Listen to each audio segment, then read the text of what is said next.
The following presentation of the Eric McKenna Project is sponsored by no one. Hello, you're listening to the Eric McKenna Project.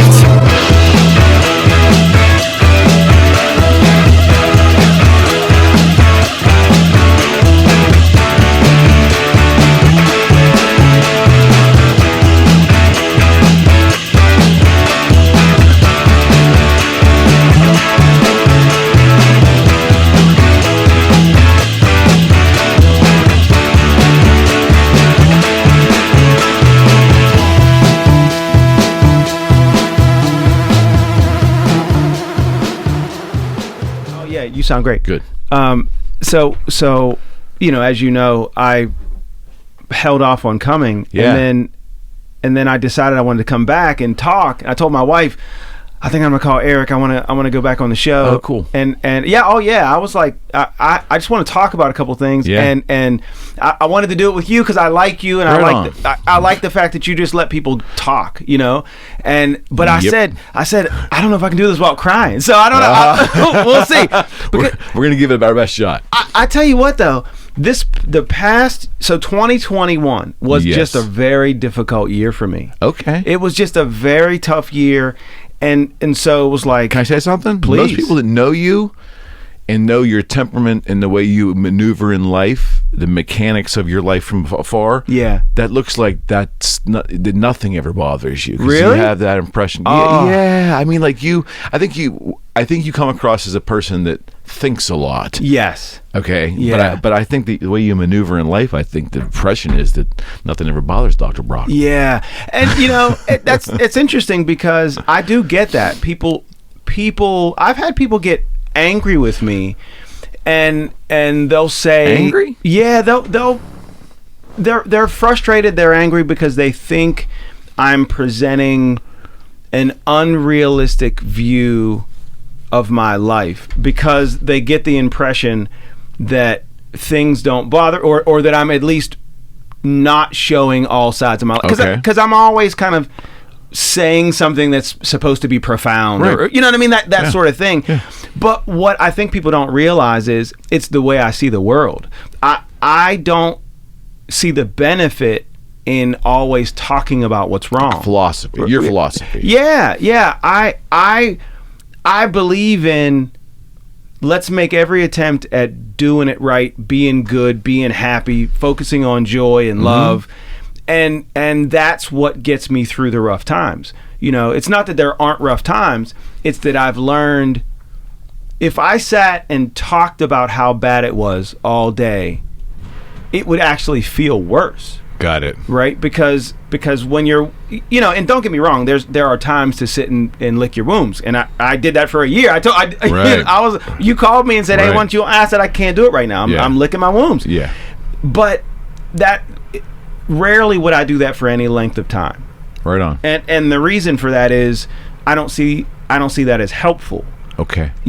And so I'm always like, let's get up, let's go for it, let's get after it. And I've had people say like, that's unrealistic, that's not real, and it feels to them like I'm judging them, which is interesting because I'm like, you do realize it's not me that's judging. Someone in this conversation is judging you, but it ain't me, right? Because people will say like, so for a good example is I've been having this conversation lately where I will say something along the lines of, go chase your dreams. It's that simple. Go for it. And people will say like, it's not that simple. That's insensitive that you're saying just go for it. Wow. As if to say the hurdles in people's way aren't in their way, as if to say, and that's not what you're saying. That's exactly what, and my response is always, I never said those hurdles wouldn't be in the way. Yeah. I never said it wouldn't be difficult. Right. I said go for it. And I said it's that simple. And people are like, it's not that simple. And I think you and I have had this conversation before. I fall back on this all the time. Simple doesn't mean easy. No. You know what I mean? So yes, when I sometimes say it's harder. Exactly. Someone, I talk about wealth and money a lot, and so oftentimes people who are poor feel insulted when I say, you got, if you have dreams of being in a different place, you got to do the stuff that it would take to get to that bigger place. And they're like, it's just not that simple. And I'm like, I mean, I understand what you mean, but it really is that simple. It's not easy, but it is that simple. If you want, it's a decision. Right? That's it. And I say it all the time. It's a decision, and people really push back on the idea that it's a decision. Why do you think that is?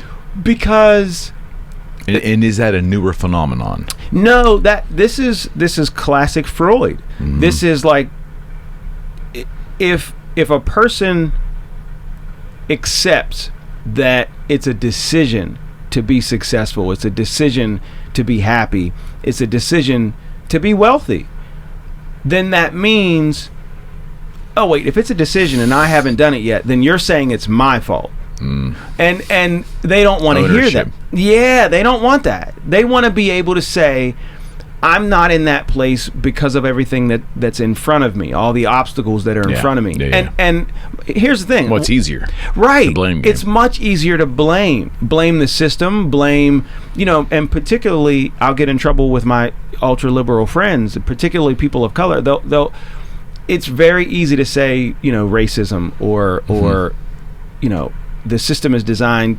anti-poverty, anti-people of color. And I'm like, all of those things are true. And I'm, I get it. I've lived it. You know what I mean? Like, I'm not negating any of that. Right. It's all 100% true.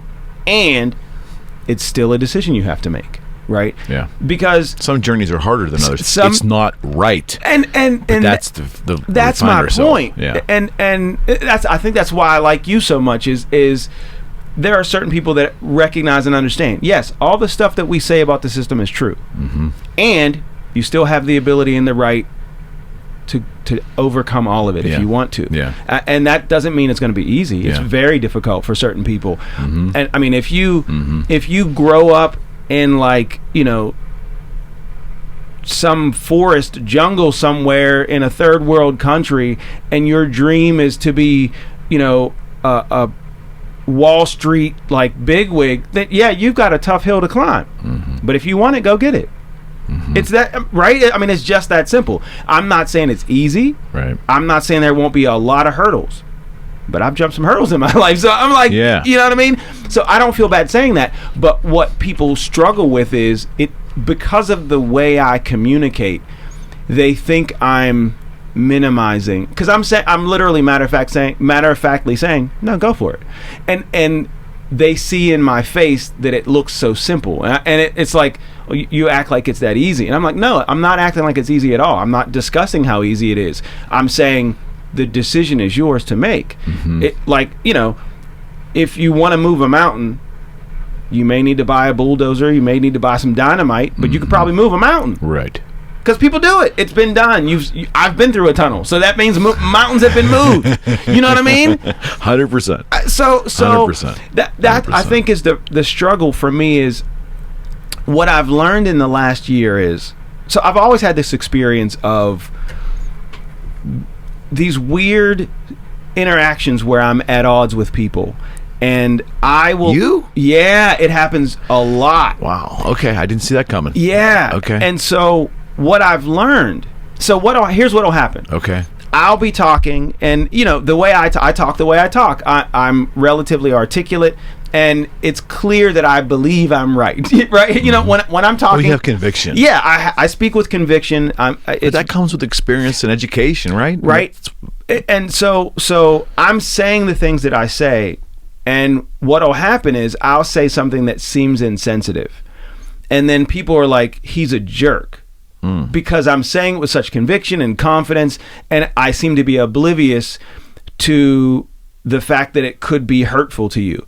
And people don't understand why that is. And I didn't either. I didn't even understand what was happening fully until I learned about my autism diagnosis. Right. And I learned, doing all this research and learning... Until you really are close to it, you don't really understand what that means, right? Okay. People, they think autism, they think Rain Man, right? They think, you know what I mean? For sure. Good analogy. Right. And so what I've learned is there's a completely different experience of autism out there. That's my life, right? Well, obviously, because for the time we sat until you revealed that, my mind was blown. Like, right? How could that even be possible? And that's what everybody thinks. And Right. so what's interesting is, so for a person who is very high function, and I hate to use the term high functioning because it's a little bit of an insult, and I don't mean it that way. But I don't have any other way of describing the fact that I am autistic, and yet you would never know that unless I want you to know. Agreed. Right? And 100%. so what all that means is that I've learned how to not show you my symptoms. Mm-hmm. So what that means is when you watch Rain Man, you see him when you see, what was it? It was Dustin Hoffman. Yeah. When you see Dustin Hoffman kind of like flapping or repeating things over and over again, or being really rigid, unwilling to veer from his course, that's the way I think. But I just know not to show you that, right? Because I've learned that people don't respond well to that. Got it. But if you saw me at home, if you were a fly on the wall at home with me and my wife and my son and my daughter, you'd be like, whoa. Okay. Yeah, and so what's interesting is, for certain people who have a high level of intelligence, they intuitively at a young age learn to hide some of that stuff because of the pushback that they get, right? Mm-hmm. It's called masking. So I'm masked so well that for 45 years, no one, including me, even recognized my autism, right? And so then what I learned is, it's autism. All these experiences that I've had my whole life, where there will be this little rift that seems to have come out of nowhere, it comes from the fact that nobody knows that I'm autistic. Got it. And so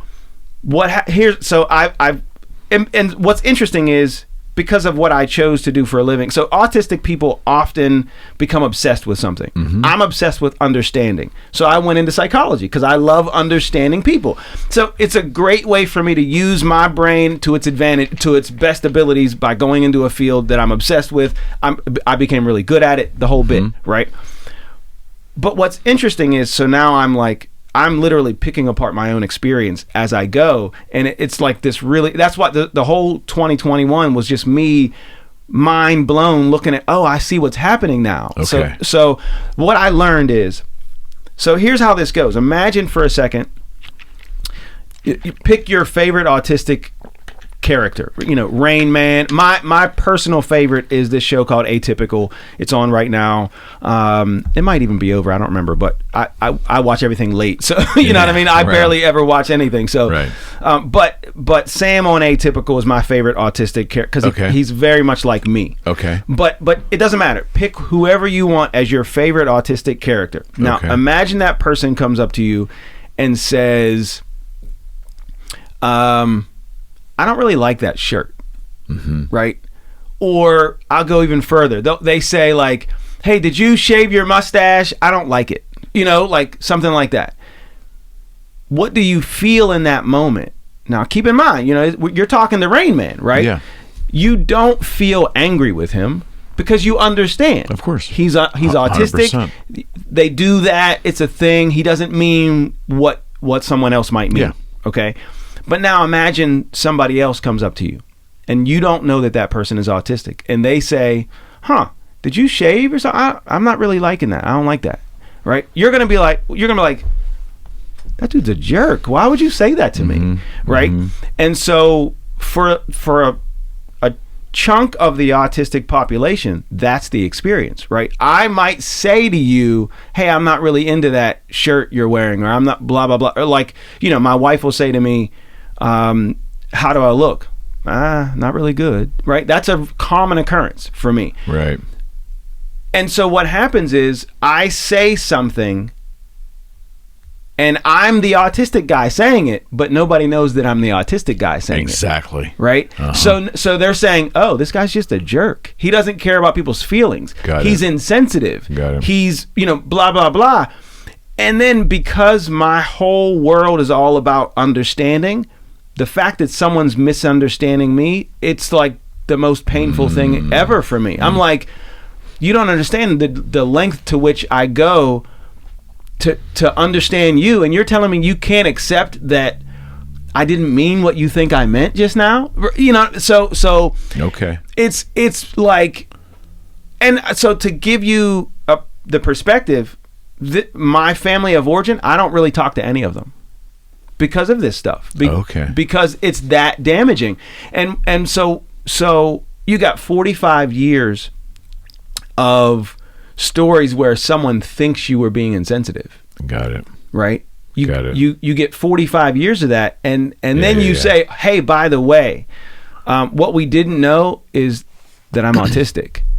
Well, people don't go back and retroactively refresh their memory, right? Because if you go back and you go, oh, that interaction I had that felt insensitive. Yeah, you got to work out a little bit up there. Yep. It's the only one that's a little bit dicey there. And it's my fault because I pulled it down, and then I realized you do whatever you want. But what I've seen is that people don't have the ability to retroactively apply empathy. That's a good one, right? And I gotta roll that around a little bit. I didn't make that up. I got to give credit to my friend who said that. It's because when I figured out that I'm autistic, I basically went back and reprocessed 45 years of memories, and I realized, oh my goodness, that's why that happened. Oh, I see it now. That makes perfect sense. Difficult. And it was a whole year. For a whole year, I really didn't talk to anyone when I didn't have to, because I was busy. I was processing, and I needed processing time. I took a semester off of teaching. I literally was like. Now it's starting to make sense. Yeah. Your schedule's now starting to. Some of your life changes. Yeah. Making sense to me now. It's like. Okay. I see life differently now. I see it completely differently, and so. Okay. So. I reprocessed all those memories, but what's interesting to me is, again, because of the way I think, I want to do everything right. I want to if I figured out suddenly that 10 years ago when you and I talked about something, I was insensitive and I didn't mean to be, I would call you. That's who I am. Understood. Hey, man, I'm really sorry that I did that. I didn't mean to do that. I just now learned that blah, blah, blah. Right? That's who I am. But what's interesting to me is I've got 45 years worth of memories of these conflicts where someone told me I was a jerk and I was insensitive and blah, blah, blah. And I'm like, I just announced to the world that I'm autistic. Not one of them has ever come to me and said, hey, man, I'm really sorry I called you a jerk. You know what I mean? Like, I now understand that I should have given you some grace, right? And so it's been really hard for me to accept that I understand most people don't process things that deeply, but I'm like, this one is easy. I don't understand how it's difficult. Right. You know what I mean? Right. I don't so like on the surface it doesn't seem to be. Right. Well, but what happens is, what I've learned in the moment that one of those exchanges is happening, again, because I don't present in the way that reminds people of autism. Right. They're like, and most people don't understand autism.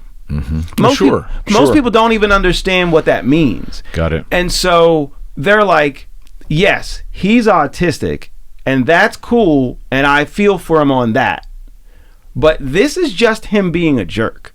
You know what I mean? Okay. Right? Because they don't understand what autism is. So they don't realize. It'd be like saying, I know Stevie Wonder is blind, but why can't he just look at the keys? That's weird. You know what I mean? Like it's essentially the same thing. Would you not also admit, though, you probably are in a very difficult spot because, and again, I don't want to use high functioning, but I mean, look at your life, and what you've created. Yes, and there's very little, if any, to the average person in your life, visual idea that you're possibly autistic. I agree. So for you, it's like, you are, and in these certain areas, it rears its head, as it will. But the other side of the equation doesn't know. You're in this really weird spot. It's almost like it would be easier if it was a very visible autism. And not that I would wish that, but I'm saying. I agree with you. I agree. And what's interesting is, that's what, so people now for the past year have heard me talk ad nauseum about autism, and part of the reason that I do that is I want everybody to understand I'm autistic every day, all day. Right. Of course. You know what I mean? You don't choose what hours you're going to perform that, right? You know what? I'm going to be autistic for a minute. Hold on, honey. You know what I mean? It doesn't work that way. And so I have a t-shirt that I wear sometimes. I really do feel like I have to remind people because of just what you said. Yeah. Because people look at my life and they'll be like, oh, come on, get out of here. Cry me a river. They'll be like, you're playing the victim, right? Because so what'll happen is we'll have one of these exchanges, right? And it happened. This literally happened yesterday. I'll walk you through the whole thing. Sure. And mind you, you're about to get you're gonna get yelled at for what I'm about to say. Okay. But I'm gonna recreate the whole thing for you. Right on. So I posted something on Facebook about the idea that you have to just kind of focus on what's right. I mean, like what's good and what you care about. And I referenced Viktor Frankl. Yeah. And Man's Search for Meaning. I've read that. Great book. And it's a profound book, and I love it. And Viktor Frankl talked about how he learned in a concentration camp that Life Search of Meaning? Man's Search for Meaning. Yeah. Man's Search for Meaning. If you haven't read it, push pause, go read it right now, and then get the tissues out, but get through it. It's heavy, it's real, right? Yep. But Viktor Frankl, who I respect immensely, essentially said, I figured out that even when you're in a concentration camp, they can't control your mind. They can't make you focus on the pain and the sorrow. If you choose to, you can focus your energy on what matters to you and doing what's right. They can't, because he figured out, I'm still a doctor. They can't take the fact that I'm a doctor from me. Right. So I can still tend to people even here, right? You can't take that from me. That's a profound message. No question. Right? And so I was talking about that message. And I said, and I was quoting Viktor Frankl, because Viktor Frankl in his book said essentially, struggle is universal. And there is no struggle that is bigger than other struggle. It doesn't work that way. He said struggle works like gas in a chamber. So a gas, if you release gas into a chamber, it will fill the chamber no matter how big that chamber is. Right. Because of it just disperses. Right. And what he meant by that is whatever you've gone through in your life, that's the hardest thing you've ever dealt with. Right. Correct. It doesn't matter what perception. It is. Right. Perception is everything. Right. Yep. And so what I said in experience. Right. And so what I said in my post was I could trade stories with anyone, including Viktor Frankl. And because of that, I understand that he's right. That it's all about focusing on what's right. But a couple people latched on to me saying I could trade stories with Viktor Frankl, who was in a concentration camp. And they were like, how dare you compare your life to the experience of a concentration camp? And I'm like, okay, first of all, that got conflated. Right. So I'm like, I quoted the person who was in a concentration camp who said it doesn't work the way you just said. Right. And I acknowledged it doesn't work the way you just said, but what you're going to take away from it is that I'm saying it does. But doctor, okay, so my interpretation is, especially in the society we're living in today, where most folks are getting their news or their information on one or two words or maybe a sentence. I think that is this more symptomatic of just what we're going through? Yeah, you're maybe? right. I don't know. You're right. You're right. But my frustration is so that will happen. Okay. So someone will come at me and say, how could you say what you just said? And I'll be like, but you didn't say. Right. I'll be like, that's not what I said at all. And I don't think that way. So that's why I didn't even connect the dot that you connected. Because if I step back, I can say, oh, I was talking about concentration camps. There's a level of sensitivity about that. Yeah. Okay, I should probably pull back a little bit. If I'm sitting and crafting a message, I would do that, right? But in the heat of the moment, when I'm just talking, I just right. It's not even going to cross my mind that there will be the sensitivity about the concentration camp part, because I'm saying I'm literally saying that doesn't make sense. So I don't think it makes any sense that you make this connection after I've said that's not what it is. I'm with you.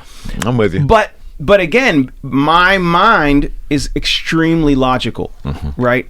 I will often miss the nuances. Yes, I will miss those nuances, and that is autism, right? If there's one thing that I experience more than anything about the autistic experience, it's that there will be these subtle moments where there's a disconnect between what I mean and what the other person means. And so we'll be arguing, and then I'll realize I'm pretty sure we're arguing about two different things, but they won't know that. They won't believe that. Got it. Right. And so that's got to be extremely frustrating. Right. And then now the added layer is, because I understand it so fully and because of what I do, I've picked it apart and I see where the disconnect is. And I'll be like, hey, by the way, listen, I understand why this is happening. In this moment right now, this is autism, right? This is what I mean is different than what you're hearing. And because you're neurotypical and everyone around you understands what you think, it's hard for you to recognize that I'm not thinking that way at all. And I'll be like, so trust me when I tell you, I'm not meaning that. We could just let this go. And they'll be like, nope, you're playing the victim. As soon as someone comes at you, you bring up autism. And I'm like, you can't win. There's no possibility of me no. You see what I'm saying? Like it becomes impossible, because if I explain, oh, hey, by the way, this is autism. I'm telling you what's happening. Watch this. Check this out. They're like, nope, this is a cop-out. This is you playing the victim anytime someone comes at you. And I'm like, so here's the way I've thought of it. I'm like, because someone asked me one time, so what do you think? You think we should always give you the benefit of the doubt? And my answer is yes. Of course. Yes. Why and they're like, well, why? So that means you could just say anything insensitive that you want. No, it means that there will be times that I do say things that you will feel in a way, but I would want you to remember I never mean to do that. Right. And that literally that is what autism is for me. But isn't that how we should be maneuvering in society? And what am I missing? Well, so as a whole in the world, I would encourage people to always do what I just said. Give the other person grace, because everybody is doing the best that they can at any given moment. And what I've learned is that people are not willing to accept that. People are like, no, you must, because what they're leading with their feelings. Yeah, they're leading with their feelings. And they're also accepting some significant cognitive distortions because they don't know that they're cognitive distortions. So when someone hears me say, the comment that I just made, about Viktor Frankl, they'll say, well, okay, what is the possible meaning that they could have been bringing to this? Why would they say that?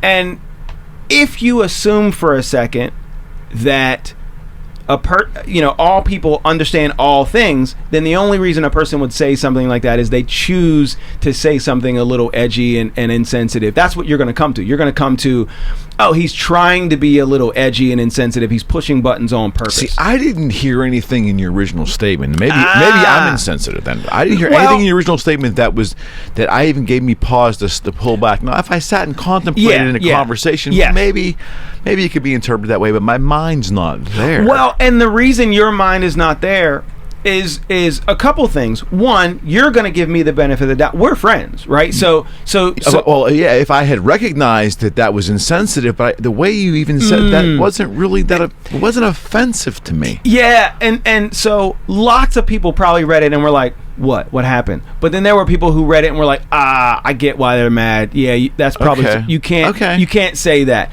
But what's frustrating is, I think you can say that because I understood the context of what you're trying to say. Right. And it's that there are people who hear that and hear their wiring makes them hear. Got it. You're right. My life is harder than the life of someone who lived in a concentration camp, which is an insensitive thing to say.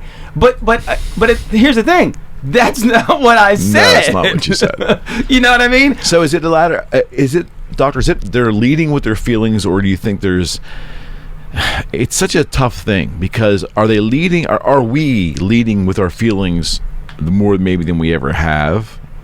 or are we just looking for that are there a lot of hurt people out there, or dissatisfied people that want to lash out because it makes them feel better? I think there's all of the above. Okay. I think it's a lack of understanding, a lack of ability to give grace, a lack of patience, and I think a lot of people are just, and that's always been around, right? That isn't like just the past decade. No, it might be heightened now. And I think right now everybody's in their feelings because everyone's stressed out. Everyone's struggling on some level right now, just because of like the way the world is going. Right. And so, but again, what's difficult is, for me, I spend every minute of every day attempting to understand what people have got going on, in order to give more love and more empathy. That's really the purpose, because I believe that that's what you're supposed to do.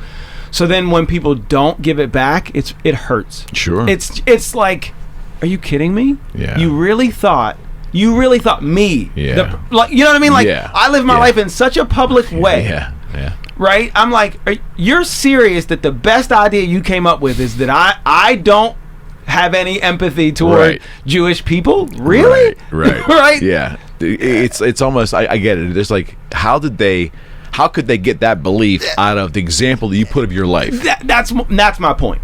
And so that's what keeps me up at night. It's really difficult for me, and my wife will be like, you have to understand, people aren't thinking about it like that. They're not weighing everything the way you do. They're not like evaluating everything, making sure they're making sense. They just go. Life's tougher for the thinkers, man. It is, especially modern life. Oh my goodness. I'm like, it's like that's the best you came up with? Come on, seriously. Like, you know what I mean? Like, and that's, if I had to describe autism in one sentence, it's that I spend my entire life walking around going, why are you doing that? Like, no. That, in my mind, I'm like, what are you doing? Stop. No. Because my mind is so logical. It's like having a conversation with me is like having a conversation with Spock from Star Trek, because you show a little more emotion than Spock. More emotion than Spock.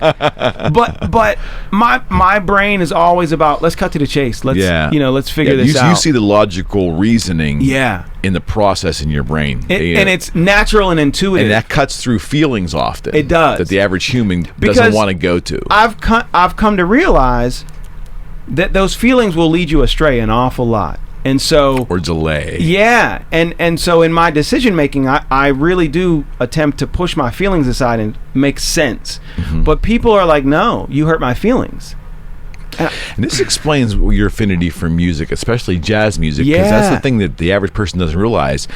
It's mathematical, it's logical, and it's intricate. There's complexity to jazz, and that probably is right up your wheelhouse. And am I right? It's interesting. I years ago figured out I love music because music allows me to be understood, in the sense that when if you think about jazz, you listen to like Miles Davis kind of blue, and you might not necessarily be able to pinpoint what Miles felt in those sessions, but you get a feeling. No doubt. You know what I mean? Like, even if you don't understand it. Even if you don't understand it, you're going to feel something. And so I learned that when I make music, people kind of understand better than when I'm just talking. Because when I'm talking, inevitably you'll hear something that you don't like because of my delivery, because of the way I deliver it. There are people it's just like, there are people who are like, that rubs me the wrong way, that he's so, matter of fact. Like, it's amazing to me though, because look what you've accomplished in your life. It's almost like, how did you get here today with that resume? And I say that to people, but again, if you're angry with me in that moment, that sounds insensitive. Because what I'm saying is, you know what I mean? Okay. Because particularly, I spend my life advocating for people who have less, right? I spend my life advocating for people who are unfortunate. Right. But I will put myself often in that box of, like, people who have struggled, right? Because I'll say, like, listen, I was poor, blah, blah, blah. I've experienced racism, all this stuff. And people are like, oh, cry me a river.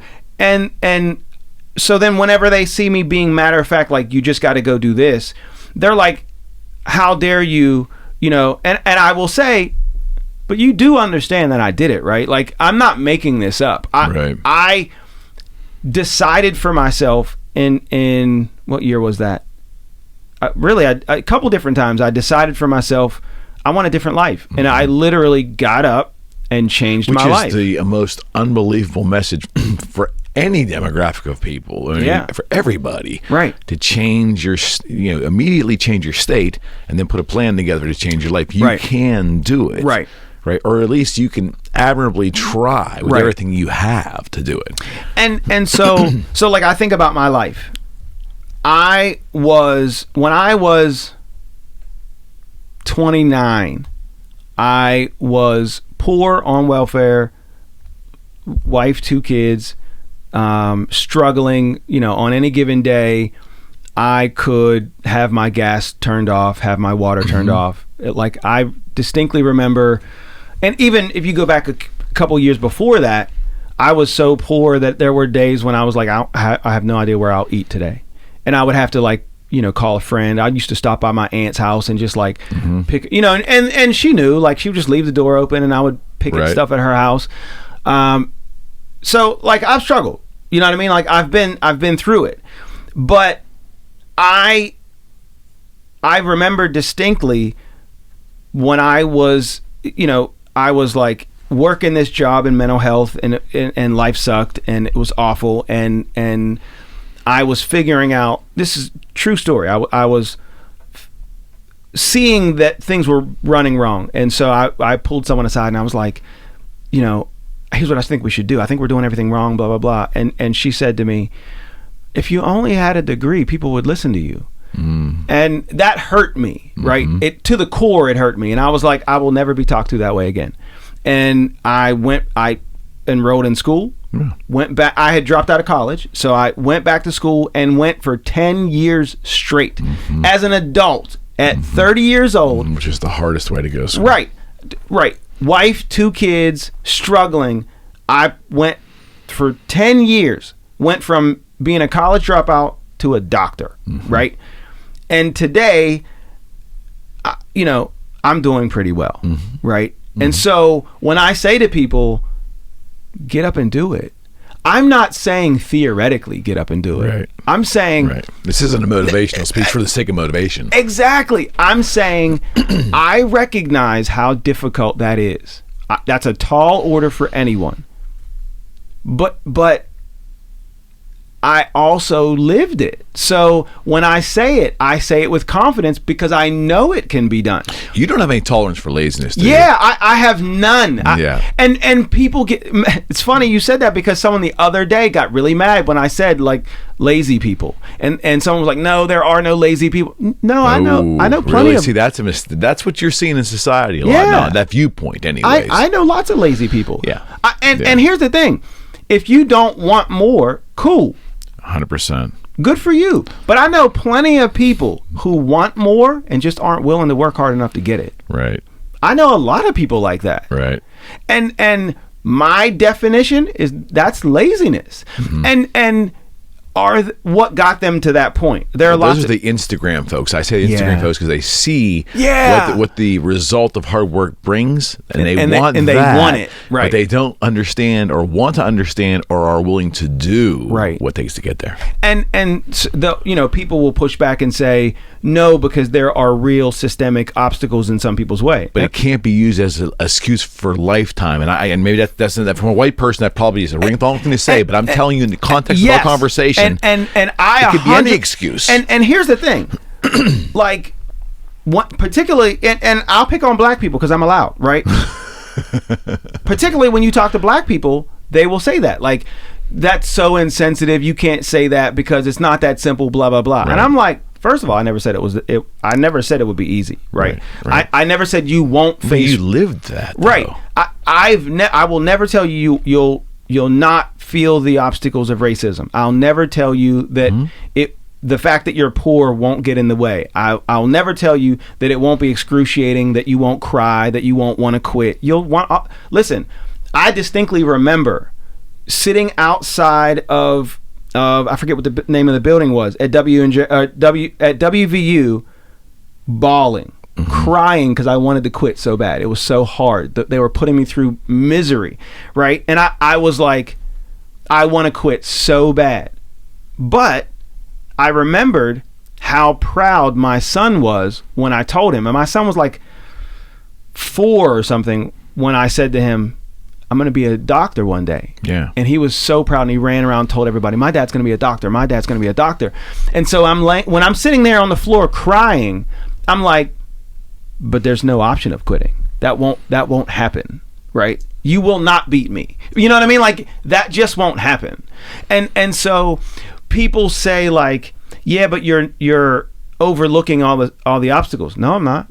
I'm climbing over them. I'm not overlooking them. You can't overlook them. They do exist. Right. But you got to get over them. So so if you're struggling and you're poor and you know all the stuff is in the way and you feel like your boss is like, you know, out to get you and you're not getting the raises, okay, I hear you. I'm with you on that. And I do believe we should go to HR and talk to them about all that stuff. Or if you want to, you could quit. You could start a business and be broke for a year. And you know what I mean? Like, I'm not saying that would be the easiest walk in the park ever, but it would work. You know what I mean? Okay, so let's unpack that. Why I feel like people won't get out of their own way. Yeah. In a weird way. I agree. think the opportunities are always there. There's examples, inspiring stories like yourself. There's plenty of things to ingest that make you feel like anything's possible. Right. But there's a mental disconnect. Yes. I don't know. And again, that's why I'm kind of like in the motion of just taking a deep breath sometimes. Don't get frustrated, Eric, because you don't know really what's going on behind the scenes there. Right. You never know what's going on in someone's life, and that's why, you know, you don't want to judge them, right? I never want to be in a situation where I'm like judging someone's life, because I don't have the right to judge anyone's life. Right. I will, however, tell anyone that is willing to listen, there's always more, right? If you want it, go get it. If you don't want it, cool. I mean, we'll sit here and have a pizza together and like laugh and joke. But if you want more, because here's what happens is people see my life and they see me drive up in a Mercedes. They, you know, they see me post pictures of a nice house, and I'm very, very public about my life. But I'm public about my life. I know where it started. You know what I mean? Like I wasn't born with any of that. Right. And so I want young people who grew up the way I grew up to realize you can end wherever you want to end. Absolutely. You can end up at the top of the mountain if you want to. I'm not at the top of the mountain. I'm happy in the middle of the mountain. You know what I mean? Like, I'm good. I don't need to be a billionaire. But if I chose, like, I'm tired of being poor. I'm not doing this anymore. But it also then took 15 years. Right. For me to get. And that's the thing I don't think that there's an instant gratification type of thing going on right now, which is hard to stomach. I was talking to a gentleman the other day, and we talked about we're old. We talked about the 80s, getting out of college and just where there wasn't any jobs, at least in Western PA. And then I didn't have a college degree, and then having to work alongside those once I got a job that had college degrees, and that just inspired me to work harder than them. So I could either get what they have or have an opportunity for promotion with them. I saw the ladder. But the ladder's not there for everybody. We've talked about that. I get that. But in my life, in my circumstance, there was a ladder. I viewed it the ladder of life. I figured out how to start slowly climbing rungs there.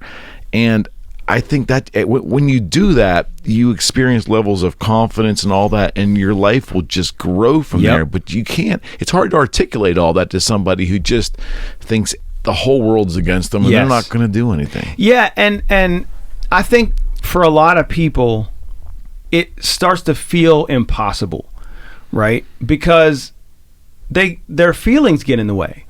Because it's like, that will be hard and there will be struggles and I might not win. I might not make it. And so you said Freud earlier. Help me out understand. Yes. Has that always been a problem of the human condition? That's Or do you think our society has made it more amplified now? Well, both, right? Okay. So Freud talked about defense mechanisms and the idea that your mind will shield you from ideas that might hurt you. Mm-hmm. And so, you know, on some level, there are people who really aren't strong enough for that journey, and so their mind kind of reminds them of that, right? But what I would say is, I don't believe there's anything that I can't do. Mm-hmm. I don't believe that for 1 second. Mm-hmm. So there have been plenty of things that people have told me would be impossible that I have then done. Got it. And so my advantage is that I don't believe in the idea of it's not possible. You know what I mean? Mm-hmm. That 100%. That doesn't make any sense to me. 100%. So I never consider the possibility that it could just not work, right? I recognize I'm not going to succeed at everything, but I recognize that's going to be about me. That's going to, like, you know, there's some stuff that might not all line up the way I wanted it to, but it won't be because I didn't do everything I could have done. Got it. You know what I mean? But a lot of people are like, the odds are stacked against me. That's not fair, so I'm not doing it. Yeah, and it might sound insensitive from a white person to say this, but it's not how it's coming from me. The fairness thing is extremely difficult because I don't understand it because I'm white. Right. Okay, so there's so the ladder's harder for those of color. Yes. And I'll never understand that. So I recognize that I'm saying that up front that I can't understand it. But in looking at the whole context of it, I do, as everyone, I've had my own struggles and I've had a lot of failures. For the little success that I've had at points in my life, the success was wonderful, Doctor. But there's a lot of failures to get to that point. And I think that concept, when you explain that to someone, it's defeating, because I think they internalize defeat and failure so personally. Yes. Well, and think about it like this. What if everybody you know and everyone you can see that looks like you is poor, is struggling? Then it does become a little easier to accept the possibility that success is not meant for you. 100%. I can see that. Yes. Because if you've never seen anyone that looks like you do it, it's easy for you to go, oh, that's just not something we do. I don't know why, but that's something we don't do, right? And there are a lot of things like that. Where, and I remember, I'll never forget, I watched the Today Show in the 80s, and there was a push in the aviation community toward getting more women pilots. Okay. And they were saying, because young girls don't see female pilots, they never even imagine being female pilots because they don't stereotypes. The flight attendants were women, and the pilots were men, and so women aren't applying for. Right. At least, and so they were saying we got to spread the word to women to apply because they don't apply. And people say the same thing about, like, we don't have enough black blah blah blah. And if you go to those industries, they'll say, but there aren't as many applicants as you think there are. Well, they're not being turned down; they're just not here. And so part of that is people in survival mode have to do the things that, you don't think about, like, it's not really common to be like, you know what I should do? I should be an engineer. Right. You're like, man, I got to pay these bills. Like, it would take me years to become an engineer. Right. So I'm going to be whatever I can. You have a defeatist attitude because of what you're experiencing. And so around you. And I want to always be understanding, because I get how defeating it can feel when life is always like that. Sure. I also want to always remember that that's part of the trap. Like the fact that many of us, and I'm not speaking about black people here. I'm saying, like, people who struggle. Many people who struggle assume that that's the only life they're allowed to have. Got it. You know what I mean? They have a hard time. Their vision's limited. Yes. Because there are people that I know who can't imagine doing what I did. It would be unthinkable. Because you got to figure, concretely, 15 years ago, go back 20 years. 20 years ago, I was actual poor. Right. You know what I mean? Right. Like poor, living in an apartment, on disability, because I was, at that time, in the throes of my mental illness, from PTSD, from childhood trauma. So, like, I mean, if you'd have seen me walk up to the welfare line, you'd have been like, oh, poor guy. You know what I mean? Like, but I decided this is not for me. Right. This life is not for me. You know? How do you, this is, I guess, is the $1 million question. How do you take that concept of just making a decision? Yeah. Enough is enough. I'm going to do something different.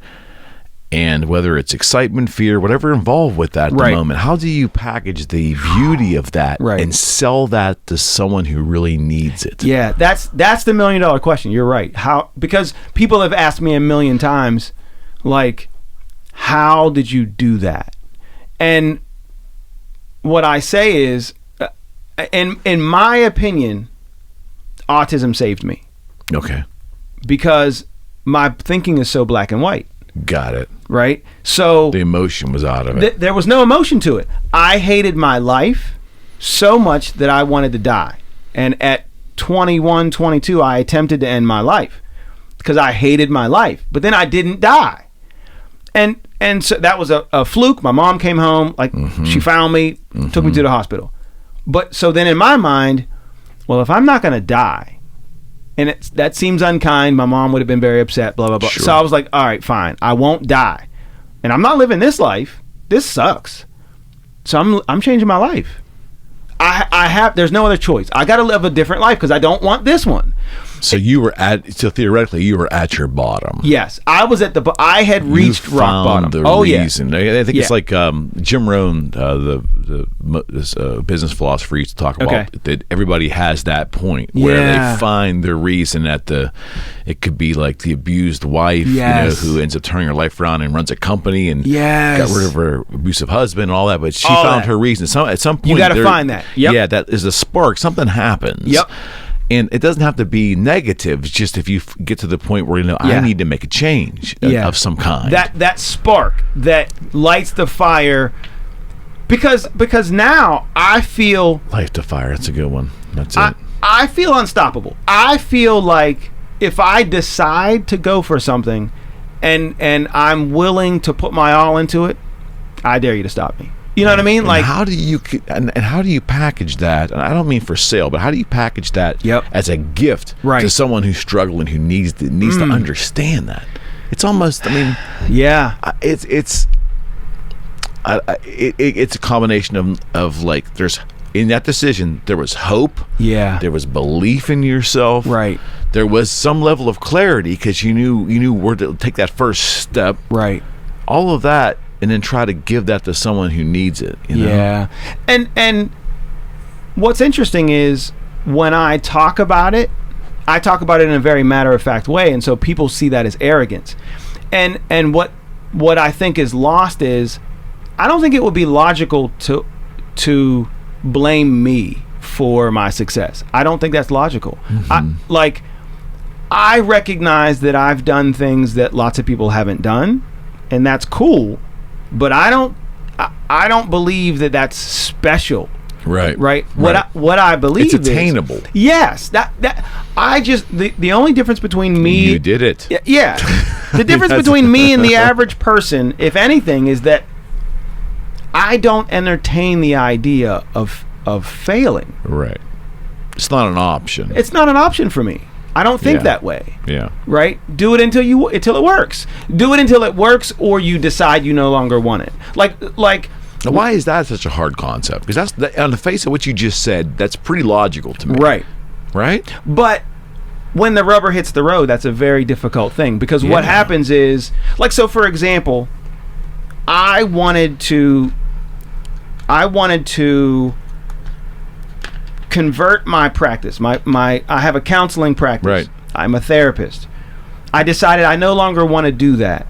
I want to be a consultant. And the reason for that was 100% money. Mm-hmm. It was the best paid therapists out there, they're making good money, but they're not making life-changing money. Right. And I'm like, but the highest level of consultants, they're making great money. Sure. And I was like, I believe I have the skills to do that. Yeah. I have no idea how to get it done. So then what I said was, all right, when the pandemic hit and there was a little bit of a dip in my client base because, started going to virtual and some people don't like that. Right. There was a little dip. I was like, this is my chance. If business is going to be slow anyway, here's what I'm going to do. I'm going to start actually closing the counseling practice and start looking for work and put it out into the universe that I wanted to do this consulting work. A year later, my consulting practice is 10 times bigger than my counseling practice ever was. A year later. Not surprised. And so people are like, yeah, but you're privileged. That just happened. You have money, blah, blah, blah. I'm like, I wasn't born with that money. I don't understand that word. What do you mean to do? Like, what do you mean to do with it? Like, and here's the thing. I agree that today I have privileges. I absolutely agree. And those are earned privileges. And that's my point. I don't feel bad about those privileges. Yeah. I don't feel bad at all. Right. I don't feel bad at all that I have the ability. You weren't born with them. Right. You earned them. And so are they really privileges then? Right. It's like and here's the thing. I acknowledge that a woman has hurdles that I don't have to jump over. Yeah, right? Absolutely.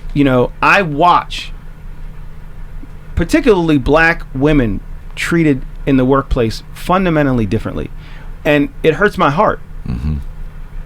And I also know that all of that is true for everybody. It's always the case that there are advantages and disadvantages, and we don't all start at the same place. So when the gun sounds and it's time to go, you got a choice to make. Like, yes, is your starting block further back than somebody else's? Okay. Do you want to run this race or not? You know what I mean? Like, yes. There's a ball and chain on your leg, and there's not a ball and chain on the person next to you. I see it, but I got a hacksaw. You know what I mean? Like, we could probably get that thing off, and when we're done, let's run. And people get mad because they're saying like, you're minimalizing the struggle. You're minimizing the struggle, and I'm not. Yeah, I'm just saying. Along the way, I picked up some tools. And so when I see an obstacle, I grab my tools and I just start hacking away at it, and I keep going. And I might get there a little slower than people. If you find a 46-year-old doctor who is a heterosexual white male with wealthy parents, they're in a whole bunch better situation than I am because they had a head start. They probably financially, financially. And so maybe right, and that's not always the case. But my point is, was their path probably easier than mine? Yeah, but I bet I get to where they get. You know what I mean? Like I bet you I do. And that doesn't mean it isn't harder. It is harder. Right. But there is there's no promise that everyone gets the same the same shot, right? That isn't a real thing. Well, outcome can't be guaranteed in this world. Right. Yeah. So you get out of it whatever you decide to get out of it. And I consider myself a flaming liberal. I want all the social programs. I want everybody to have a shot. And I also understand that's not how the world works. It just doesn't work that way. So if you are born, the lottery of birth is that some people are born on third base. Right. Some people are born on third. Some born still in the dugout. Yeah. Some people are born outside the stadium. Outside the stadium, can't reach over the gate to even see the game. And don't have $10 for the ticket. And ain't got $10 and don't have any friends. They don't even got 10 friends with $1. Right on. And so, but some of those kids that don't have $1 to their name will end up owning teams. That will happen. And so what it means is, no matter what you were born with, no matter what's in your way, it's still all about what you do with it. That's all it is. That's all you got. And it's unfair, and sometimes it's going to suck, but that's all you got. So what choice do you have? Yeah. There's no other logical choice, because when I say go for it, like chase your dreams, swing for the fences, some people are like, yeah, you say it as if it's easy. That's not an insensitive. Anything motivational should not be viewed as being insensitive. We're in a bad place if that's the case. And it's because people want there to always be this recognition of the hurdles. And what I say is, we need people, and I'm one of them. I'm on the front line. So my consulting is now all about like diversity, equity, and inclusion, making sure people, when they are working, they are thinking about their culture and making it inviting, so that the people who normally don't get invited do get invited to leadership roles and stuff like that. So I do the work, right? And I also say to the individual, you got to do what you got to do. It's that simple. You just got to do what you got to do. And it's going to sometimes suck, and it's going to be unfair, and we'll hug it out and cry together. And then we'll keep working. You know what I mean? Like, I don't see any other logical option. Yeah, and that is a purely logical way of looking at that. But and I'm not making a judgment here. I'm just saying that most folks are running around with their feelings at the forefront of how they maneuver. Right. And that's probably why at times you're misinterpreted. Yeah, and so that's you're exactly right. It's that if you lead with feelings, and then there's somebody who puts feelings way in the back of the bus, there's going to be a rub. There's going to be something that I say that feels like I'm stepping on your toes. And I think the hard part for me is that I know the life I've lived. You know what I mean? So I'm like, how could you possibly come to that conclusion? Right. Knowing the life I've lived, but people don't do that. No, they don't have the context. No, they don't know. And so they're like, you must just be a jerk. And I'm like, why is that your conclusion about everything? Like, even, lots of my friends hate like Donald Trump. They hate most Republicans. A lot of my friends. And I like to say all the time, that's not logical. To believe that they're all like the devil. You know what I mean? Like, they just have a different viewpoint because than on you. premise, you'd have that would be like saying that in terms of political parties and philosophy, because they're not always congruent. Right. But generally, that's all like saying that conservative thought is bad, exactly, or racist. That was never the thought of America 20, even 30 years ago. Conservatives were. And there's African American conservatives, right? So how do you rationalize that? I don't get that. Not to mention a whole lot of the most racist stuff that has ever happened has come from liberals. So let's not be confused. In history, historically, which goes to show you that sometimes it's. The water is very murky. It's very murky. Listen, that's why. So my thing is like, listen,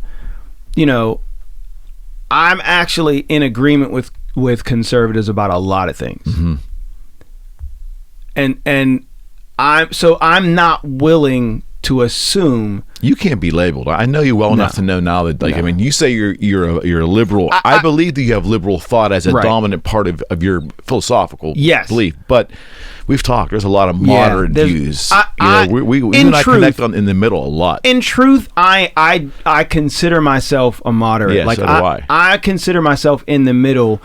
I say I'm a flaming liberal because, generally speaking, on the social issues, I'm with the liberals. Yeah. And when it comes to financial issues, I'm with the conservatives. You and I are the same. Yeah. When it comes to, I am liberal leaning. I would say that I'm not very liberal. I'm liberal leaning on most social issues. I wouldn't. No, that's not true. When it comes to a racial issue, whatever, I'm very left. But other non-racial issues that have to do with the social conscious, I'm leaning left for sure. For sure. But I think I don't go as far left because I still believe in pulling yourself up by your bootstraps. It's not a racial comment. Right. Pulling yourself up by your bootstraps to me is what we've been talking about. Like, let's look at what can be done as opposed to the obstacles in front of you. Right. And if someone takes that as racist, I don't know where to go with that. Yeah, and that happens a lot. Right. Way. And so that's where the rub is a lot of the time. It's like when you hear someone say, just pick yourself up by your bootstraps. If you are a person whose bootstraps aren't all that strong, you're like, that's not very fair. Yeah, I don't even know what that phrase comes from. I don't even know what that means. It might mean something terrible. It's in the vernacular, and we all use it. Well, so but what I think is interesting is if you like the whole bootstrap thing is a very common idea in America because America loves the idea of independence. Yeah. Everybody in America loves the idea. We love the underdog too. Yeah, at least we say we do. We say we do. We say we do. And but so I say to people all the time, like, I don't love the bootstrap idea. I don't love that it suggests that we're all in it alone, right? Okay. Because I would much rather advocate for a system where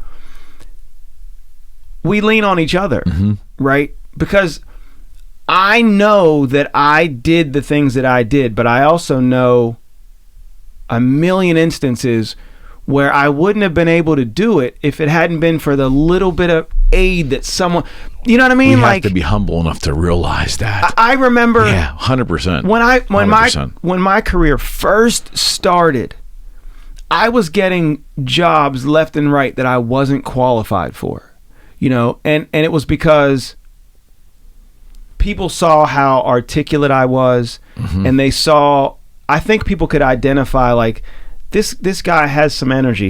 He's passionate about these things. Let's give him a shot, right? A lot of the time, but people would give me shots that they didn't have to give me. You know what I mean? So I can't say I picked myself up. You know what I mean? Yes. I say yes. I've had a great run. I've had an amazing life. I've done really cool things. Yeah. That a lot of people would have seen as too difficult to do.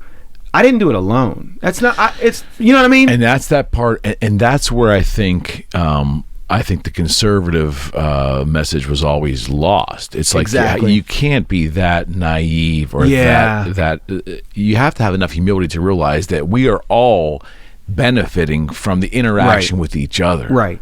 To say that you did it independent is insanity. Exactly. I didn't grow a guitar business independent because who bought my guitars? Right, exactly. Without those clients, I was nothing. That's right. You can make the guitars, but you need people to take a shot and buy one. Of course, from all walks of life, all demographics. Right. There were people believing in what I was doing, but I didn't do it. I didn't obtain the money without other people believing in it. So, and that applies to all of American business. How someone could say that anybody is complete. I'm a self-made man. That is the biggest. Yep. I laugh so hard. I mean, you might have created a great life for yourself because of your due diligence, but if you dig down deep, you'll see that the inner workings of your success was because of a lot of other factors involved. Right.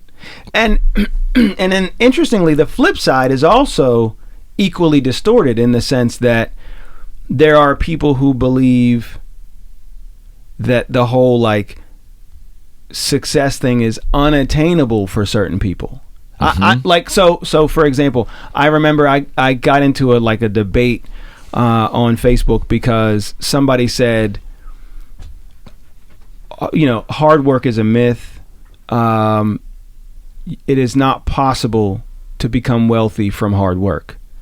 And smart and hard work. Well, and so I just chimed in like, hey, we do realize that's not 100% accurate, right?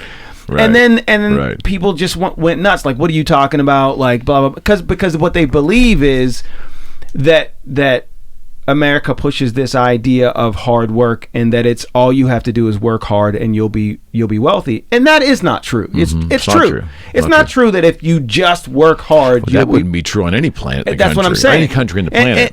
And there's nowhere on earth where it's as simple as let me just work real hard every day and then I'll be wealthy. Okay, I'll give you that. However, if you work hard in a way that is likely to generate wealth, a smart way. Right.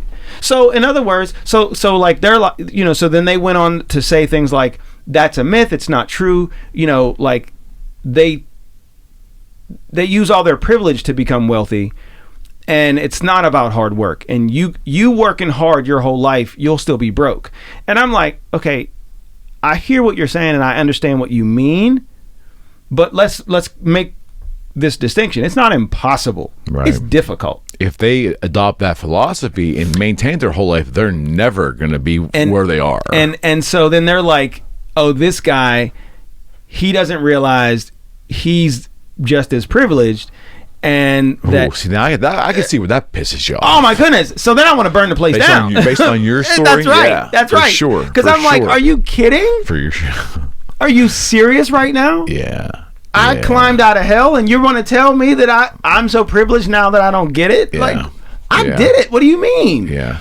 And so that's what's hard for me is like hearing. I get both sides coming at me, right? Because when I'm talking to the people who have, ascended to high places, I'm saying you got to understand that it's not as simple and easy as you think it is, and that when you're kind of caught in the middle. I'm caught in the middle because I have empathy for both sides. Yeah. So I'm saying to the ultra conservative, like, if you're a millionaire and you think you were born into it. Yeah. Some are. And you think like all these poor people are just being lazy. I'm like, no, that's not how it works. No. Not at all. That's a lack of sophisticated thought if that's actually going on. And it happens all the time. They're like, they're just lazy. That's crazy. And then what they'll say is, why can't they just be like you, Ruben? And I'm like, see, you know what I mean? Like, and so then I get that side saying that, and I want to never talk to them, and then I go to the other side, and they're like, you don't get it, we can't do that, and I'm like, I'm just going home. I'm going home to eat a bowl of ice cream. I mean, because it's so interesting. I really do feel like I've got this unique experience where I've lived in fundamentally different worlds, and what I've learned is what does your social circle look like? I think it's probably rather small. It's because very of small. what you do and how you're wired. But your actual social circle. My closest. If you don't mind sharing. No. I have very few people that I would call real friends, like true friends. But they are people who I've been friends with my whole life. Got it. And because what I have found is I'll leave you as I'll use you as an example. Yeah. You're a person that I realize I just enjoy talking to you because we think in a way that is similar, and I can. Which surprised you because when you first came to the first surprised. show, you thought that you had me almost, for lack of a better phrase, stereotyped as someone that I wasn't. 100% did. Yeah, and it was only my open spirit that made me come here, because I was like, if I go in there and I get beat up, I just get beat up. You know what I mean? Like because I wouldn't know how to beat somebody. Well, because I watched a couple of episodes and there were like several people, I was thinking, and I just thought to myself, all right, I'll go into the Lion's Den. Little did I know, it's not the Lion's Den at all. Never. This is like the most welcoming environment, right? Thank you. And so, someone like you, I meet you, like you, and I'll think to myself, like, I could get along with that person.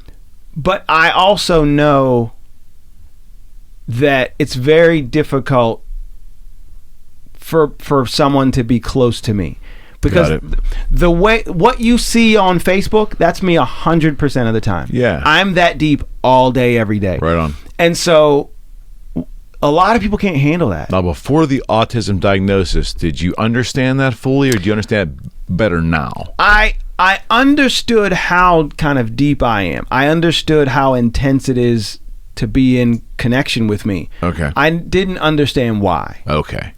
And now that I recognize that I'm autistic, I'm like, oh, this is cool. Right on.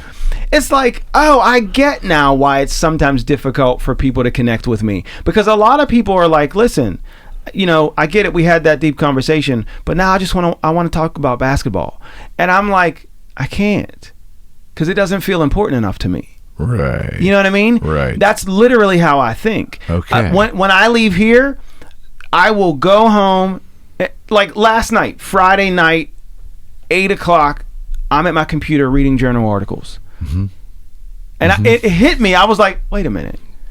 I had some, like, we were listening to old 80s R&B on my Spotify app, and I'm reading journal articles, not for work, just like because I just want to know stuff. Yeah. And I'm like, I'm curious about this. I'm going to do a little research on this. Right. And it occurred to me how many people would be like, are you serious? Like, that's what you want to do right now? Yeah, but I see I wouldn't, as your friend, I would tell you not to conflate that as that being a good normal, because the curious brain is, I think, far more desirable than waiting till Friday to crack open a couple beers and because the week was so hard. Right. That's a whole different. Yeah, you know what I mean? I wouldn't feel bad about that. It's just different. So my wife, I have to give a shout out to my wife. My wife, I literally feel like I hit the lottery. I'm not kidding when I say that. Right on. I feel like I have no idea how I scored that. Here's what's funny. I tell stories about my wife all the time and everybody laughs, but we met online. Okay. And my wife is, how I want to try to describe this in a sensitive way. My wife, to me, feels like someone who's out of my league. Like I shouldn't. Okay. Right. Because of any man listening will understand what you're saying. Yeah. If you've ever met a woman and been like, whoa, I'm not talking to her. Right. That's my wife for me. Particularly when I met her, I was a poor doctoral student, right? I was making $15,000 a year. Right on. Right? And she's a successful accountant. Okay. And she's 10 years younger than me and driving a BMW, and I'm like, you know what I mean? Like, I get it. And so, but I met her online, so I didn't even know any of that. Okay. Right? And she reached out to me, and all I saw was some photos. I'm like, she's pretty. Okay, right. Cool. Right. And we started talking, and because of the way I think, I latched onto the way that she thinks. Okay, I fell in love with her mind, and over the years we've grown closer and all this stuff. And one day, are your personality types similar? No, we're opposite. Oh, yeah, we're opposites. Okay. Oh yeah, she's outgoing. She's we're opposite in that That's sense. Probably why it works. And we agree on key kind of values. Got it. We were raised in very, very similar ways. Okay. So that's why it works. But this was like, I want to say maybe two or 3 years ago. We were sitting, my wife, my son, my daughter, I guess would have been there too, and my and myself sitting on the couch, and I'm looking at my wife, and I was like, "Huh, you're very pretty." And my son looked up and he went, "Did he just say that?" And I said, I sat back in my chair and I was like, "That's great. She's very pretty, son." And he was like, "Dad, seriously, what are you doing?" And what I had to explain was, that's not what that's not what I was looking at when I met her. You know what I mean? Like, I fell in love with her mind because that's what I love. I consider you my friend because I like the way you think. Right on. You know what I mean? Yep. And so, because we met online, I think I was able to see past a lot of things that I don't think I would have seen past. Just like with you reached out to me, and on face value, I don't think I would have ever said, "Hey man, I think I should connect with you." I don't think I would have done that, right? But because you reached out to me, I'm open. I said I'll go. So she reached out to me, and I was like, "Yeah, we can go out on a date. That's cool." But like, if you look at, I had an online profile at Match.com. If you would have looked at all the people that I was reaching out to, they look completely different than my wife. And it's because she's not my type. She's not my actual type. Got it. You know what I mean? Like, if you would have asked me if you ask any of my friends from high school, what's Ruben's type? They would describe someone that basically looks like and acts like a librarian. Okay. I'm just very reserved. I like that sort of, like, that's just what I always went for. Right. Like, very, very, and my wife is not that. My wife is like, it's like someone who is used to driving, like, you know, I don't know, a Honda Accord, and then someone pulls up in a Corvette and says, "Here, you want to drive this?" It's like, I don't even know if I should, right? But and that's not. I get it. I totally get it. And my wife is the Corvette. Yeah, right. And so I'm like, I'm really glad we met the way we did, because it would have never happened in real life. I would have never even, if I'd seen her walking across the room, I wouldn't even have considered going and saying hi to her. Got it. You know what I mean? Got it. Now, was there a little bit of intimidation, or was it just because it was the different type? You just didn't even think about it. I wouldn't even have considered it. Got it. That's right? what I thought. It's not that I was intimidated. That's what I thought. Because I'm not really intimidated. That's by people. also what I thought. Right? It's not about intimidation, but I would have assumed we weren't compatible. Okay. But what I found is that my wife, in a weird way, has this ability of like interpreting the world for me. Okay. She makes the world make sense to me. Like in social settings that maybe you didn't see prior. Right. So like, for example, she came into my life and instantly said, that's not your friend. That person right there is not your friend. Right?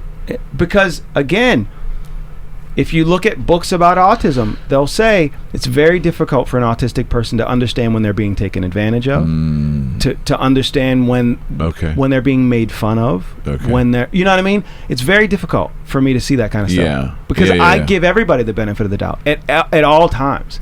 So if you're like, oh, don't worry about it, I got you covered, man, but you're like robbing me blind, I'm gonna be like, he doesn't mean that. Because you're looking at it more from a procedural, logical exchange of ideas or words or money, whatever it is. I'm always gonna make the assumption that everybody's attempting to do the right thing. I'm always gonna assume that. Okay. And there are times when that is not the case. No, especially today. Right.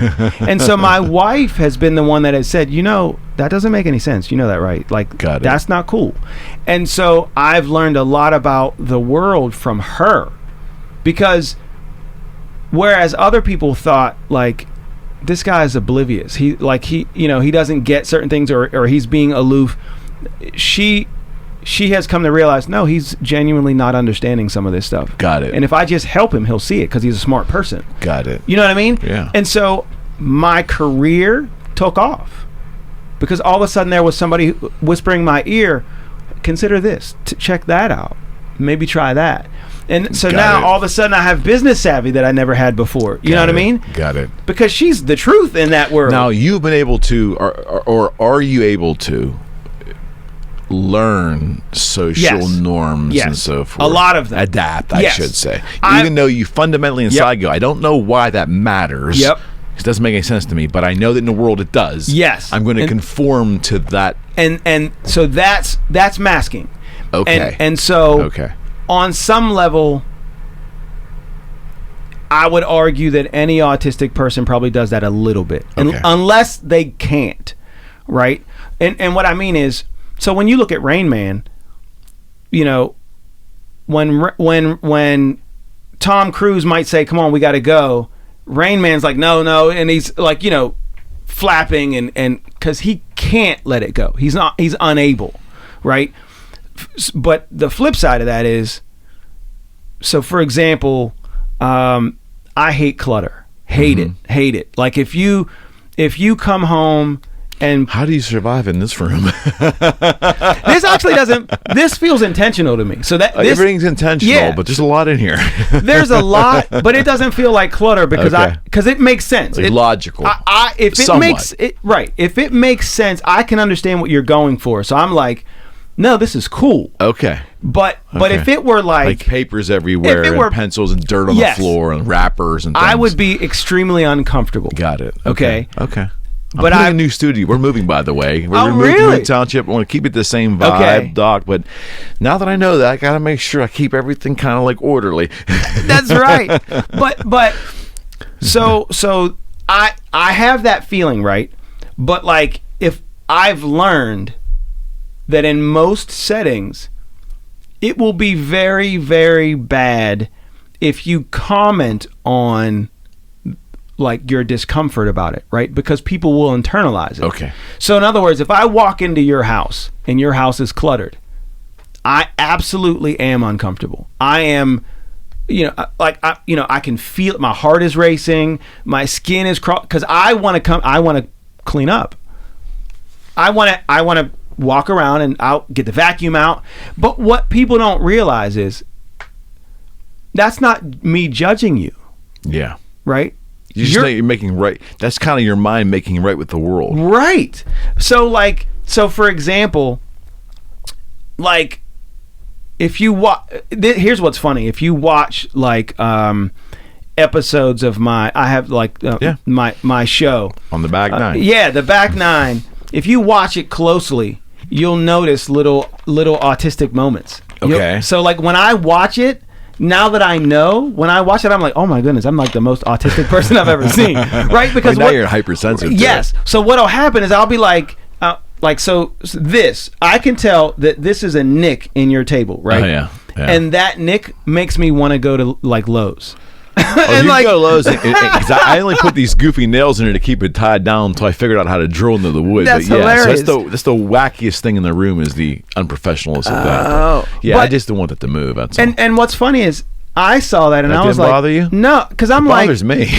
well, because in this room there are random things, right? Yes, and so I'm like, the randomness. The explosion of randomness is no longer random. Almost. Yeah, but that to me, I'm like, I don't think he meant to do that. I think that's something someone. You are so true, right? And so, but if it weren't for the fact that I was illustrating a point, I would have never pointed that out. Because what happens is people will be like, oh, so this dude's just judging me. He's like looking around and everything's wrong in my room, and what they don't realize is I don't look at that and make an association. Negative, right? It's just a fact. Yeah. You know what I mean? There is a nick in your right. So for and on the flip side, like when I bought a Mercedes, right? I didn't buy it, I leased it. Smart man. Oh yeah. I'm not I'll never, you know what I mean? Like I'm not that dumb. So that's unfair. I shouldn't say. See, because that right.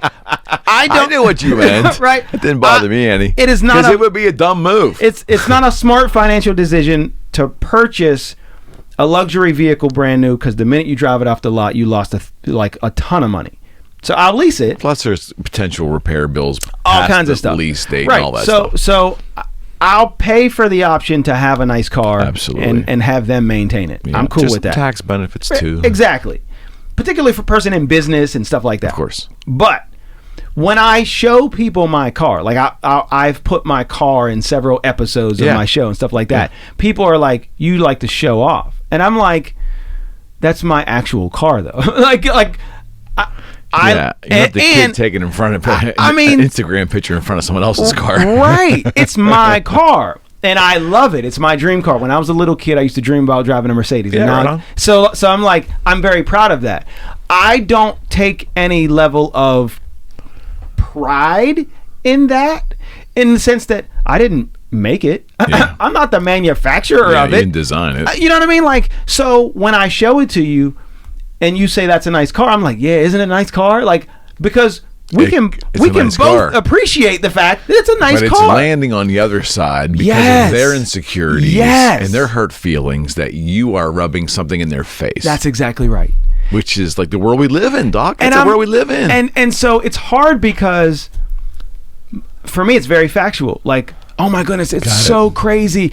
I just got tenure, or I'm thinking about buying a rental property. But someone who can't do that is like, they get offended. You're like, what are you, some kind of an idiot? Like, I can't do that. So why are you talking to me about it? But why is there an expectation that other people are supposed to be able to do the same things as someone else does? Like, I don't like where I'm lost is like what you just described.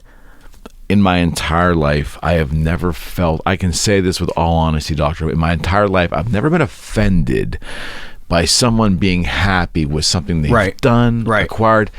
And in certain small instances, if it was something that I really dug, I would become curious and figure out how they did it. Right. Maybe, not for sure, but maybe I might want to try to do that. Right.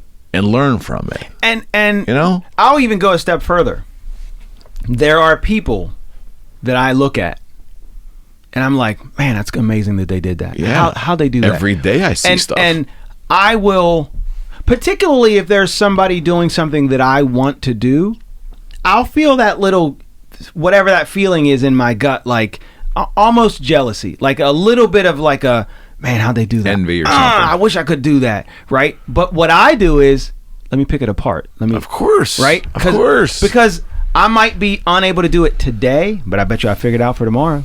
Mm-hmm. And what I don't do is attribute any of that to the other person, right? I don't I don't have any animosity toward the other person for showing me that. It's not a personal thing. It's not personal at all. But you don't have to have autism to think this way. That's true. I don't. Maybe I do have autism. I don't know, but I don't think that way. Right. My mind isn't wired. And I think it's partially how I was raised. I was told envy was a bad thing, jealousy was a bad thing. Right. That's not going to get you where you want. And I think that maybe that was formulated from my parents. I don't know. Right. I don't know. But I don't look at other humans with envy. And I think something that you and I have in common is that we have this fundamental belief in the idea that, like, it's my responsibility to make my life what it is. Mm-hmm. So if I look at somebody, I look at, like, for example, I wanted to run for office. Mm-hmm. Okay. I did run for office a couple times. Yep. And, I licked my wounds when I lost, and I was like, Washington County wasn't ready for a black representative, blah, blah, blah. And then I look at, like, Austin Davis, and he's in a, in an area that is not predominantly black, and yet he is successful. And there's a part of me that's like, how did he do that? But I'm like, cool, man. Yeah, exactly. You're happy for the other person, too. Here's $100 for your campaign. Like, is there anything I can do to help? Because good for you, man. I couldn't crack that code, and you did. Yeah, it's not personal. It's not personal. Yeah, but why is it so personal in society? Because people feel like, I don't get it. When they see you doing something that they believe they couldn't do, they have to find a way to negate it. For their own insecurities? Yes, because accepting that it could be done means then it's back on them. Yeah. Right? Because if you say the reason I'm not in my dream life is all the hurdles in front of me, and then you meet someone who had the exact same hurdles in front of them who is in your dream life, it invalidates your excuse. You're like, oh crap, so even though there are these hurdles, I could have done it. Well, that's not cool. No, they have to have had other advantages and privileges, and no way. That's what people do. Yeah, and they've always been doing that. And that's the Freud part. That's the denial. Got it. That's okay. I'm not willing to face the fact that at the end of the day, I don't care where you were, where you started. Yeah. It's still on you. Right. Period. Right. And is that unfair? Of course it is. Of course it is.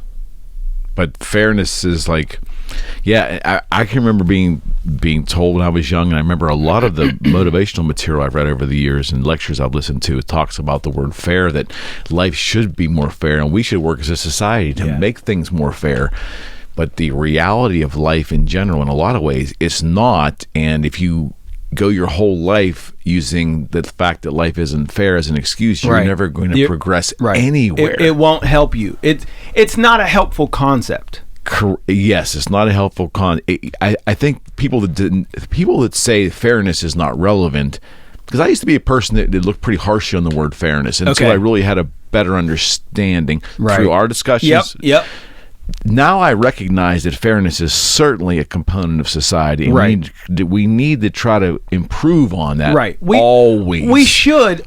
Always. I would hope that as a society we want to move toward equity. I would hope that. Agreed. I would hope. Agreed. That you can recognize and I can recognize that I want your daughter. You have a daughter, right? I've seen the photos. She's lovely, by the way. Thank you.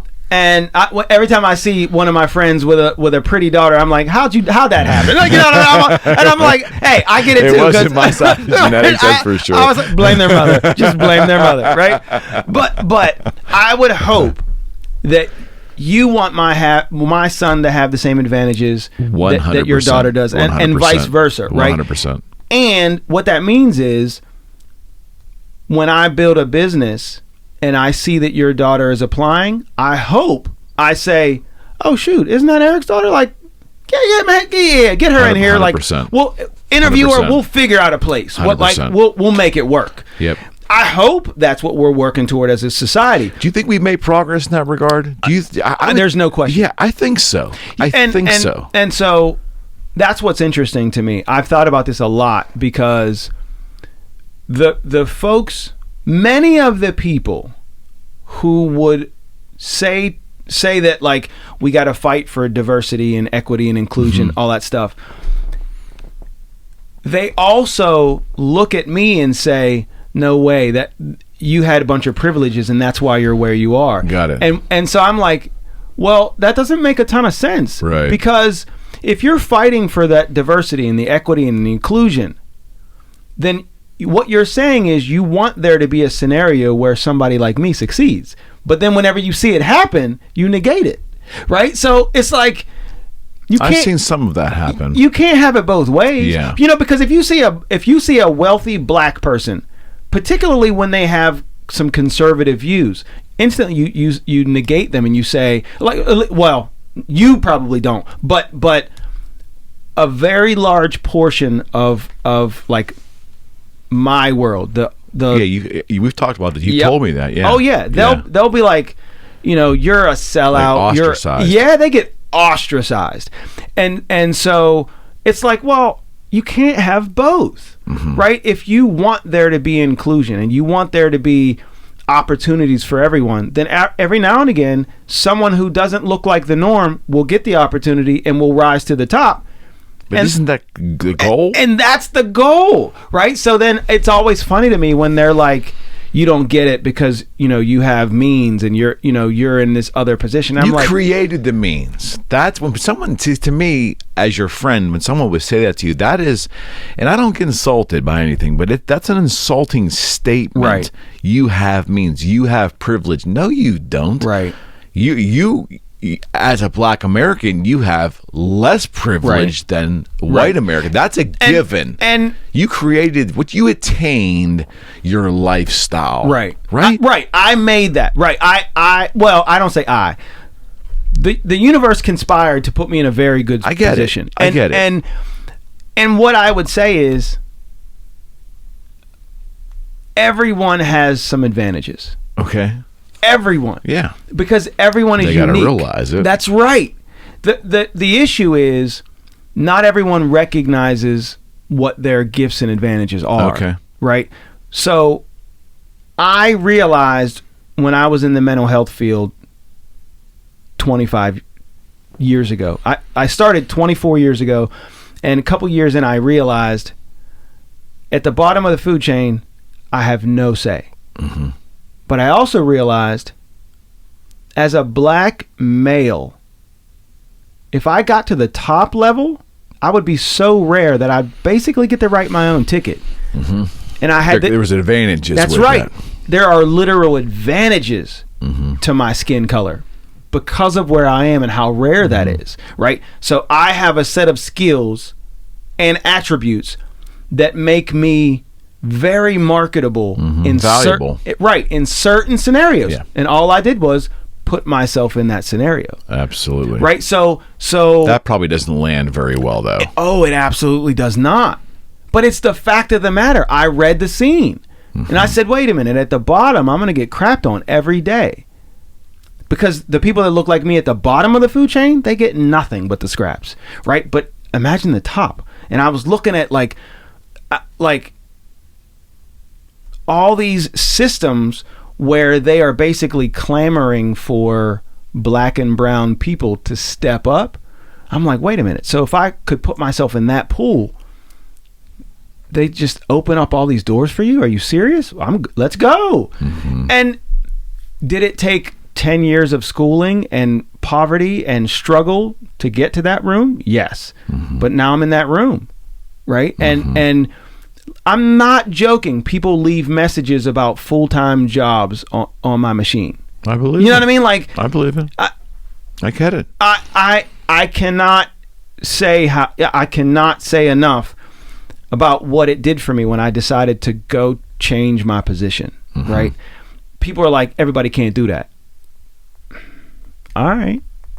I mean, I guess that's probably true. It's got to be exhausting even to answer. Like I saw even for a second there, your mind was like, I know they can in most instances, but I don't even want to go there because they're not. That's not going to land well. That's not going to land well. So well. you just kind of say your indifference, not pure indifference. Right. There's a level of indifference for the argument. And right. Here's the thing, because what I say to myself in that moment is, you're 100% wrong.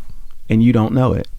And I don't even have time to argue with you about it. Yeah, and see, I'm with you. I'm cool. Okay, you know, like. But because of our skin color difference, you realize I can't say. Yeah, I would know that's wrong because anyone, if they want something bad enough, if the burning desire there, the journey's tougher for some than it shouldn't be, and it shouldn't be, and it is. But that's where we're sitting here today. But here, and that's what anything's possible.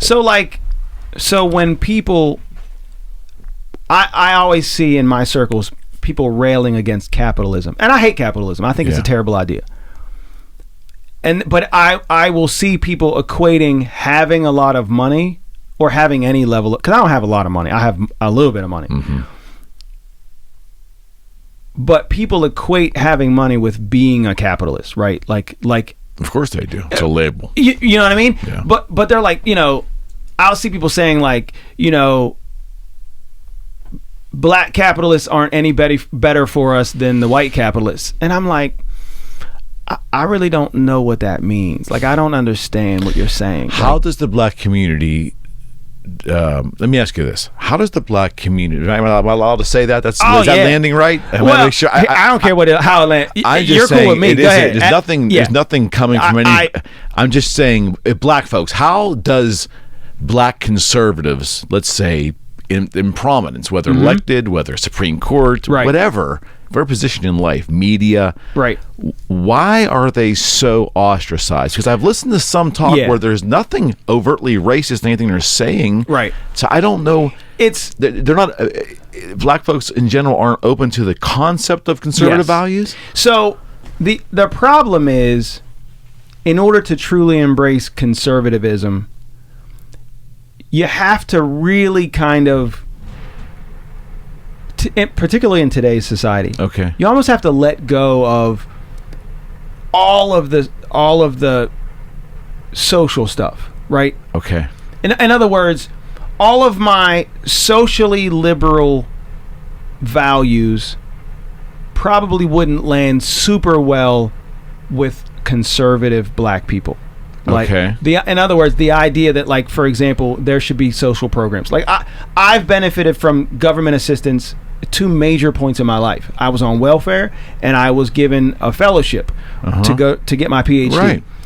And I would argue that those programs are extremely important. You don't think that today's conservatism, you're saying that you believe in today's conservatism, there's no room for social programs. Right. I think a lot of people would say, you have to pick yourself up by your bootstraps, right? So I would argue I'm a doctor today because of the assistance I got from the government through the American Psychological Association in my fellowship. I earned a fellowship. And I recognize that if it were up to me to foot the bill for my doctoral training, I wouldn't have gone. You know what I mean? Like, I just wouldn't have done it. I didn't have the money to. Yeah, but okay. I guess I would hope that there's a good swath of conservative voters that believe that on many levels. I think a lot of them, and Obamacare was very popular, even with some conservative base, because I mean, there's a recognizing that you need. You got to do something, of course. Right? There are inequalities. We do have to address them. Absolutely. But a lot of black conservatives. Here's what I'll say. I'm sorry, I didn't mean to interrupt you there. A lot of black conservatives absolutely do have some degree of Stockholm syndrome happening. That's a thing. That's a real thing. So. And all that means is, for people who don't know, you don't have to go look it up. All it means is the idea of identifying with your oppressor. And so there are black people who think by being wealthy, they are closer to whiteness. In other words, it's like, I will be wealthy enough that it will negate my black experience, and I won't have to deal with the racism and the blah, blah, blah. There are people who think that, unfortunately. It's just not true. That's not accurate, right? I mean, that doesn't make any sense at all. It doesn't make any sense. And it's because nor should it even be a relative thought. Right. But because racism is difficult to deal with.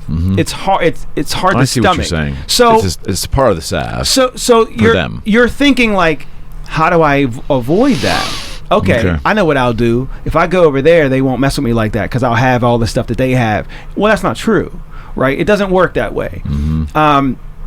You know, I have been discriminated against and felt the pressure of my race in academia, all levels, at all levels, right? I mean, when you think it was difficult for someone who had never had anything like that to go and bid on houses that are, you know, $200,000 and $300,000 and have people going, can you really do that? Oh, I know, you know that what I mean? exists, my friend. Trust me. That's right. You know that. Trust me. Have, you know, show up to places and the realtor's like, you know what I mean? And kind of blows you off. All that stuff happens. And that's not why I wanted this level of success. I didn't ever think like, let me stop having the black experience by being, you know, moderately wealthy. Not at all. I thought, I want that life over there. I want, what I've always said was, I want to be able to go anywhere on earth at any moment that I want to. I want to be able to say, like, right now, if you said to me, oh man, there's this really cool crepe spot in France, you have to try it if you ever go. I want to be able to go, hey baby, do you want to go to France tomorrow? That's what I want. Have the means to do it. I want the freedom of travel, the means to do it. I want to have the means to do whatever I feel like doing, because I'm into all kinds of weird stuff. I mean, that's freedom, right? That's freedom. Yep. And so for me, it was about freedom. Got it. But there are people for whom it's about leaving behind the shackles of race. And I empathize with that desire, but it doesn't work that way. Okay. It simply doesn't. Okay. And so a lot of black people push back against black conservatives because the assumption is that that's what they're trying to do. But that's also not fair, because there are lots of black conservatives who simply realize, no, I don't want to even focus on how hard it is. Just go do it. Right? And what do you think what you just described, though, the whole concept of diversity of thought, all that is beautiful. Within it, there's some ugly moments, the way we interact with each other, but the fact that there's all that diversity of thought is amazing, man. That's like, yes. And what I would strive for is a world where we embrace all those differences, right? But we put labels on crap, and that screws things up. Yeah, it does. If we voted at large in this country and we eliminated the parties, if we just voted at large, I wish. And open up the pool to multiple candidates. Here's what I wish. Set the bar at 40 candidates or 20 candidates. I wish you weren't even allowed to tell them what political party you. Just tell me what you believe in. I don't care what party you are.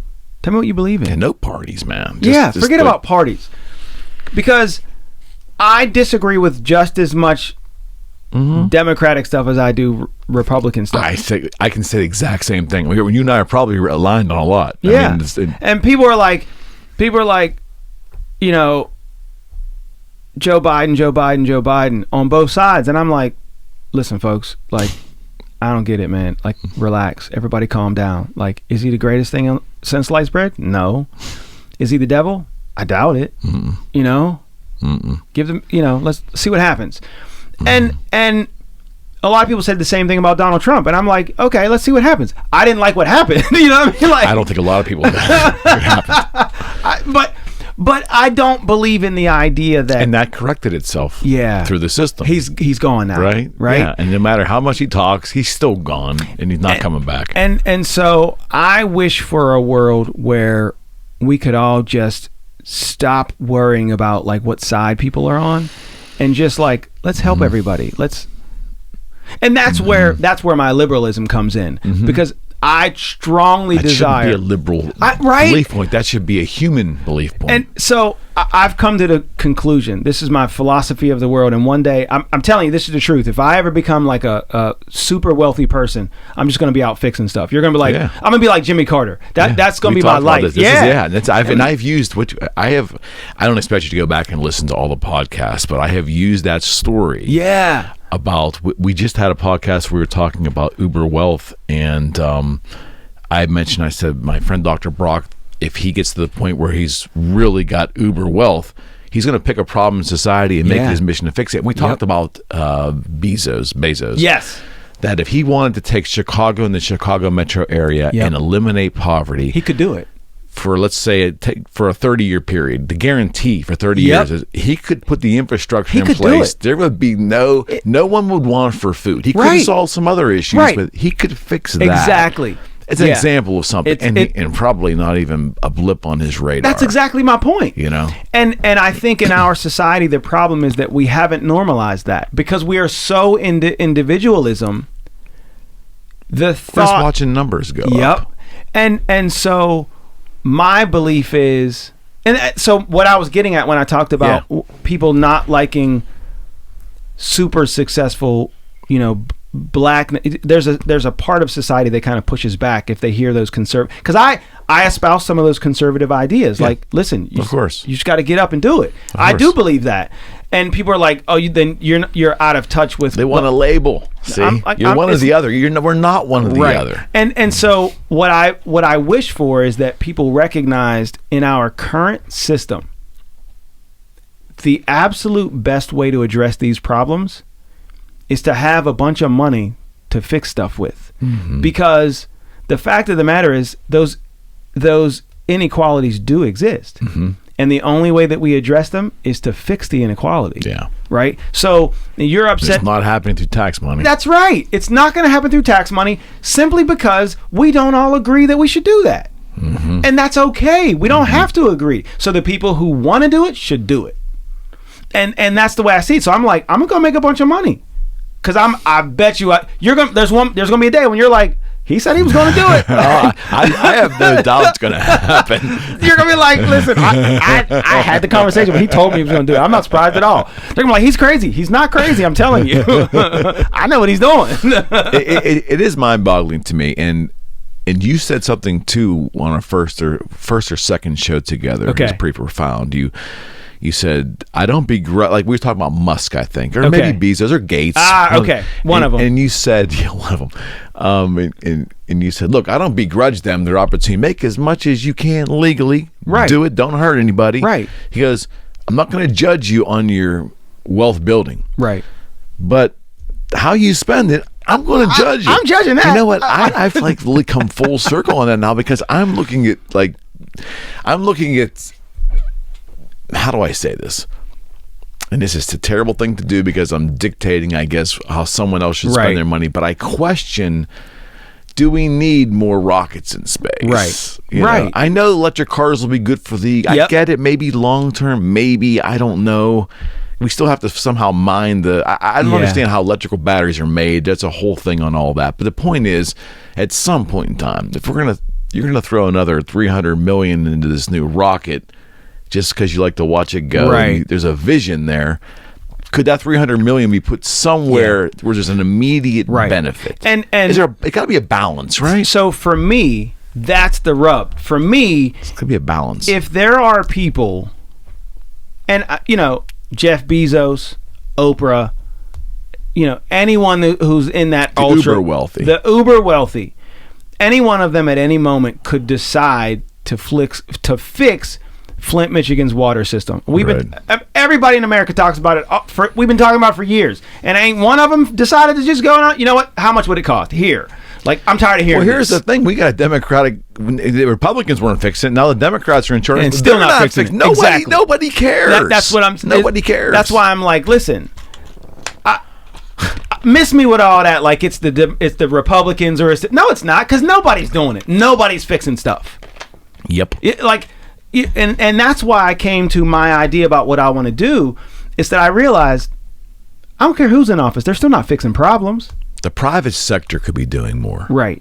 And I'm not saying for forced charity, they can make up their own mind, but I think, I'm going to judge you. I'm going to judge you. I absolutely get it, man. Yeah. I get it. Because here's the thing. Yes, you are allowed to build a rocket and go to space. You're allowed to do that. But I'm also allowed to think you're dumb for doing that. You know what I mean? Like, or I'm allowed to think that it would have been a better idea if you had fed some starving kids. Can't you do both? Right. Especially when there's that much means. When you have that much money. That's what I don't get. Because, and I say this all the time, and I'll say it till the day I die, and maybe one day when I have millions and millions of dollars, I'll come back and I'll say I was wrong. Maybe. But I doubt it. My feeling is if I wake up on a Monday morning with $1 billion, the best thing I can think of to do is fix a problem, help someone, make the world better in some way. Like, if the best thing that I can think of is to buy myself a yacht, then I'm a selfish dude. You know what I mean? There's no other way around it. Right. I mean, you know, everybody's entitled to their own opinion. Right. My opinion is that is a ridiculous. Yeah. Ridiculous. So thing. I saw that like Jeff Bezos has this like super big yacht, and he had to like literally buy and dismantle some like historical thing so he could get his yacht. Do you know the backstory of that? No. I guess he just assumed that. Oh yeah, when it comes time, we'll just tell them we're going to fix the bridge and we'll pay for the whole thing. They're, of course, it's so logical that they would want that bridge fixed. They'll just do it. He never.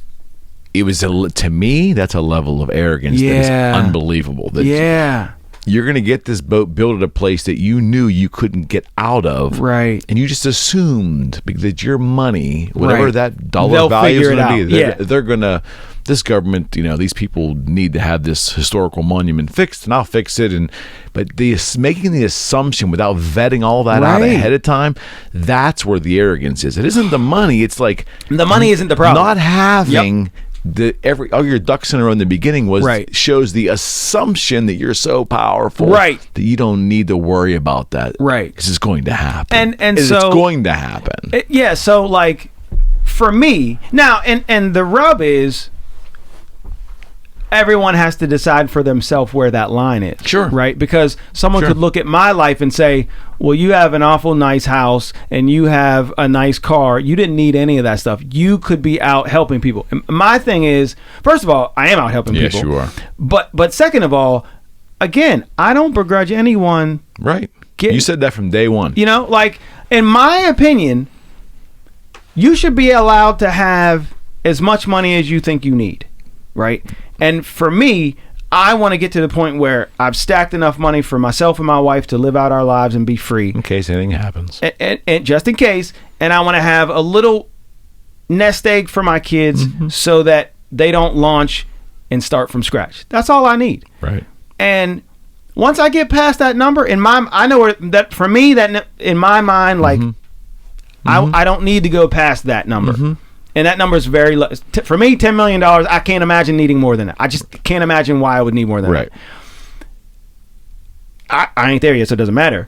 But my point is, Jeff Bezos clearly feels like billions and billions isn't enough. Right. And so I'm like, what do you think is about to happen? It's pure ego. You know what I mean? Like, there's the only explanation where you are so far, the disparity between, I think about this all the time, like, you know, some of our celebrities and people in the media and some of our celebrities for sake of just being wealthy people, the disparity between those folks and these super 10, put them up there, it's unbelievable. When you're talking about hundreds of billions. Right.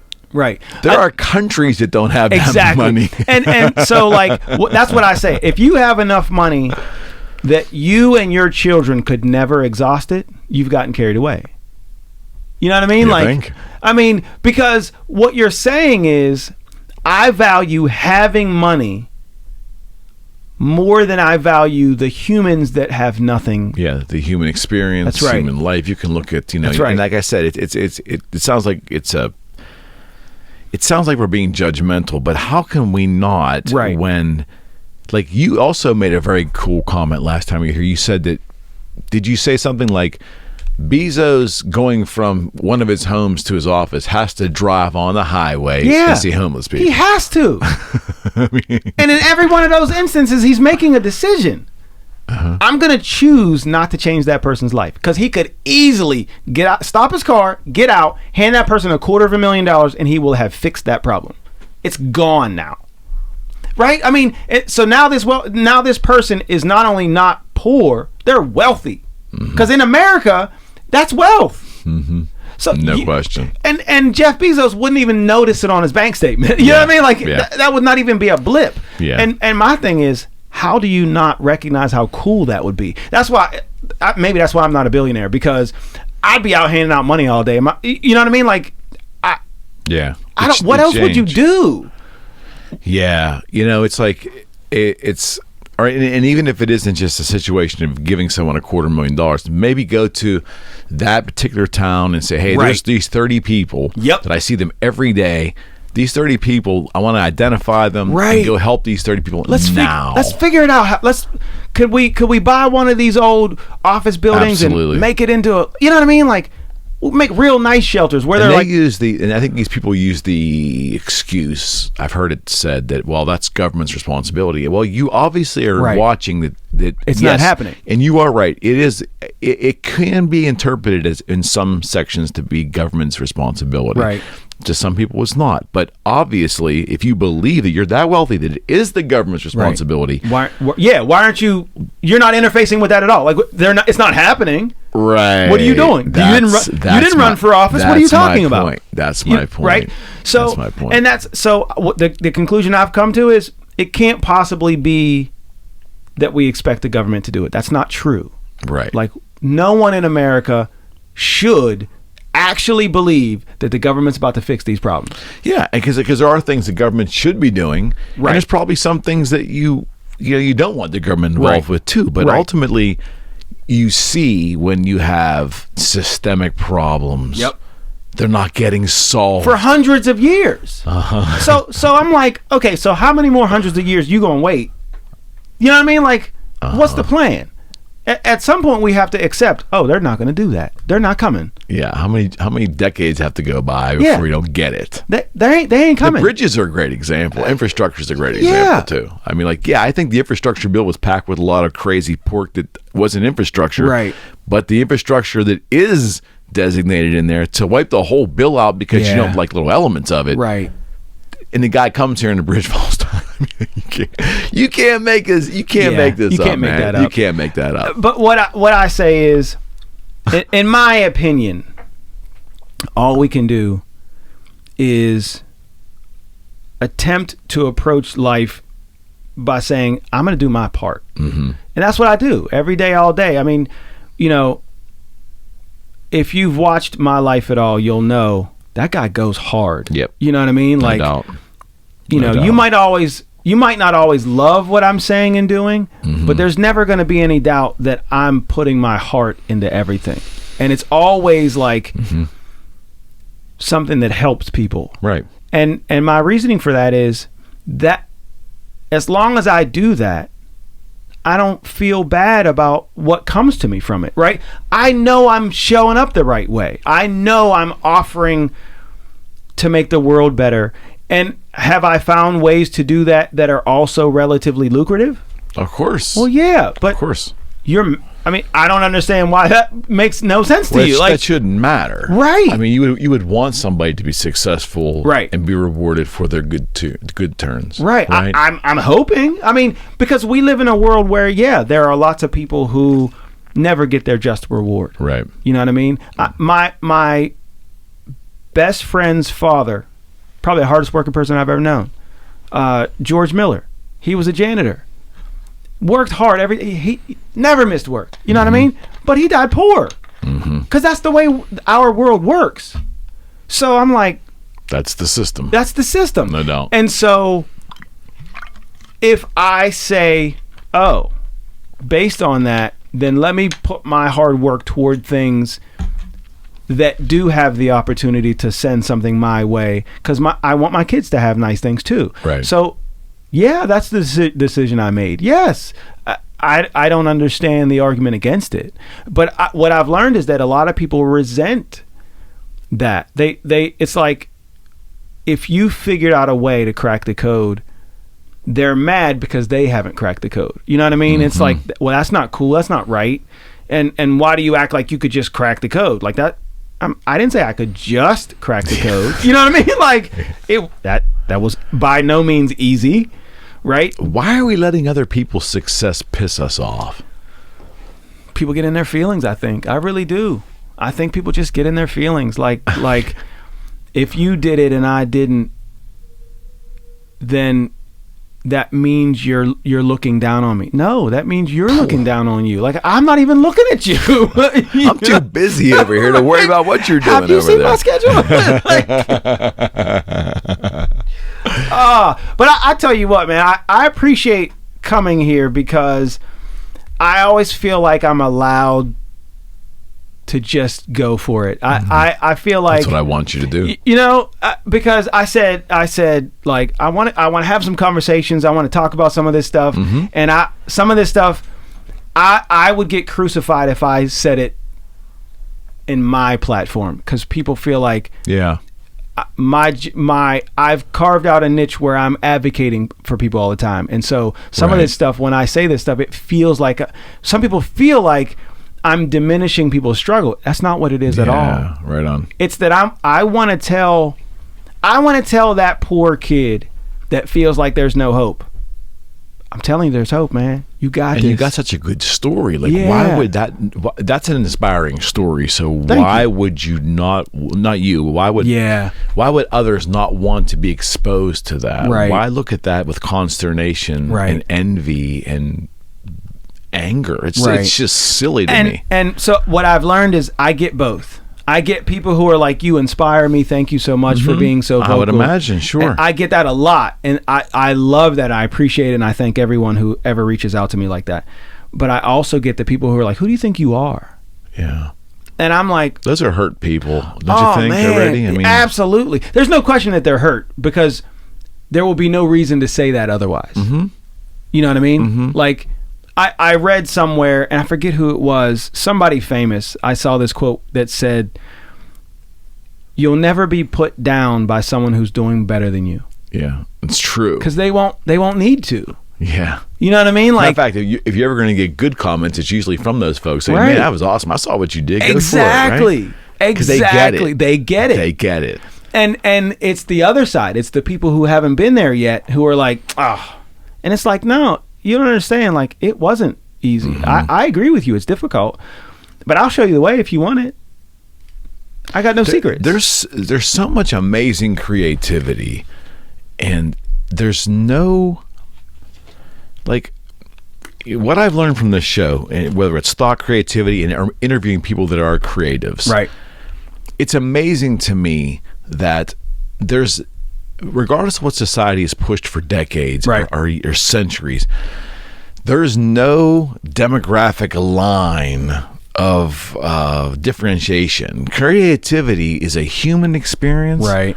And no race or gender has like the lead up on that. Right. There's no corner in that market. No. Yeah. No. And that is so, to me, the only word that comes to mind is the word beauty. There's something intrinsically beautiful by seeing that organic creativity that's the human experience. And it could be from people of all walks of life who sit across that chair from me and have talked about their journeys and their past and their creations and what they have done. Right.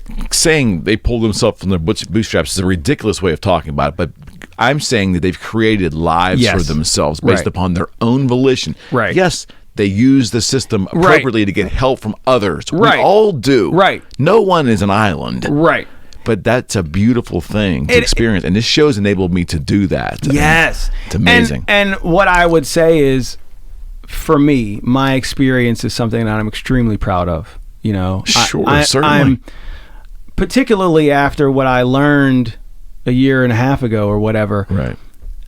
I'm just extremely proud of the fact that I didn't even know what I was going through, but I chose not to allow it to stop me.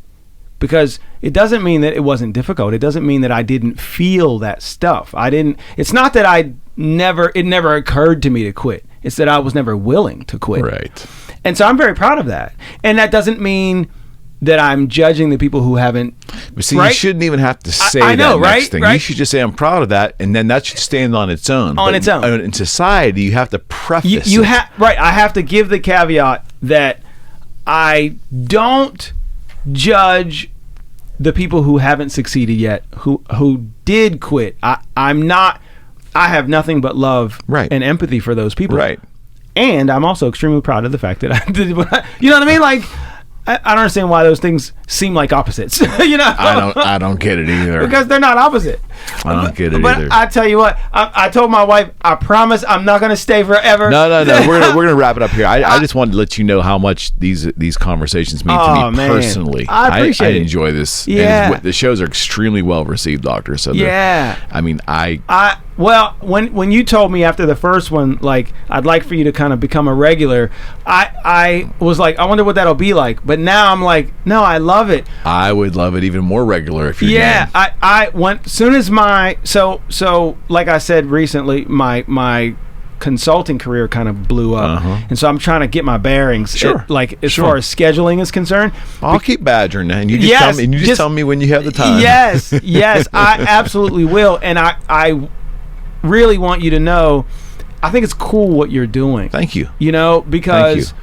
Because you allow everyone from every walk of life to have the floor. You're like, here you go. I don't care what we talk about. Let's just go for it. Yeah, and I've had, believe me, I've had folks on here I fundamentally disagree with. I don't think they're bad people, and I would never invite if I was aware that someone was a very bad person, I would never have them on. Right. But I've listened to all kinds of viewpoints, and and the conversations are they're difficult for me at times because I'm trying to find common ground. I'm that kind of guy that always wants to find that commonality. Yes.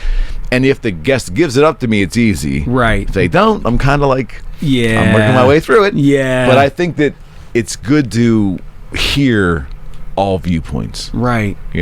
And I think that's why we get along so well, because I agree. Like, I don't care what your position is. It's fascinating. Let me hear it. Let's chew on it. Let me. It's fascinating. Let's sift through it together. Exactly. That's cool. Right. Yeah, man. So I appreciate it. I enjoy it. Yeah. Welcome anytime, and I'll be badgering you very soon for the next round. Sounds good. All right, friends. We're out. I love it.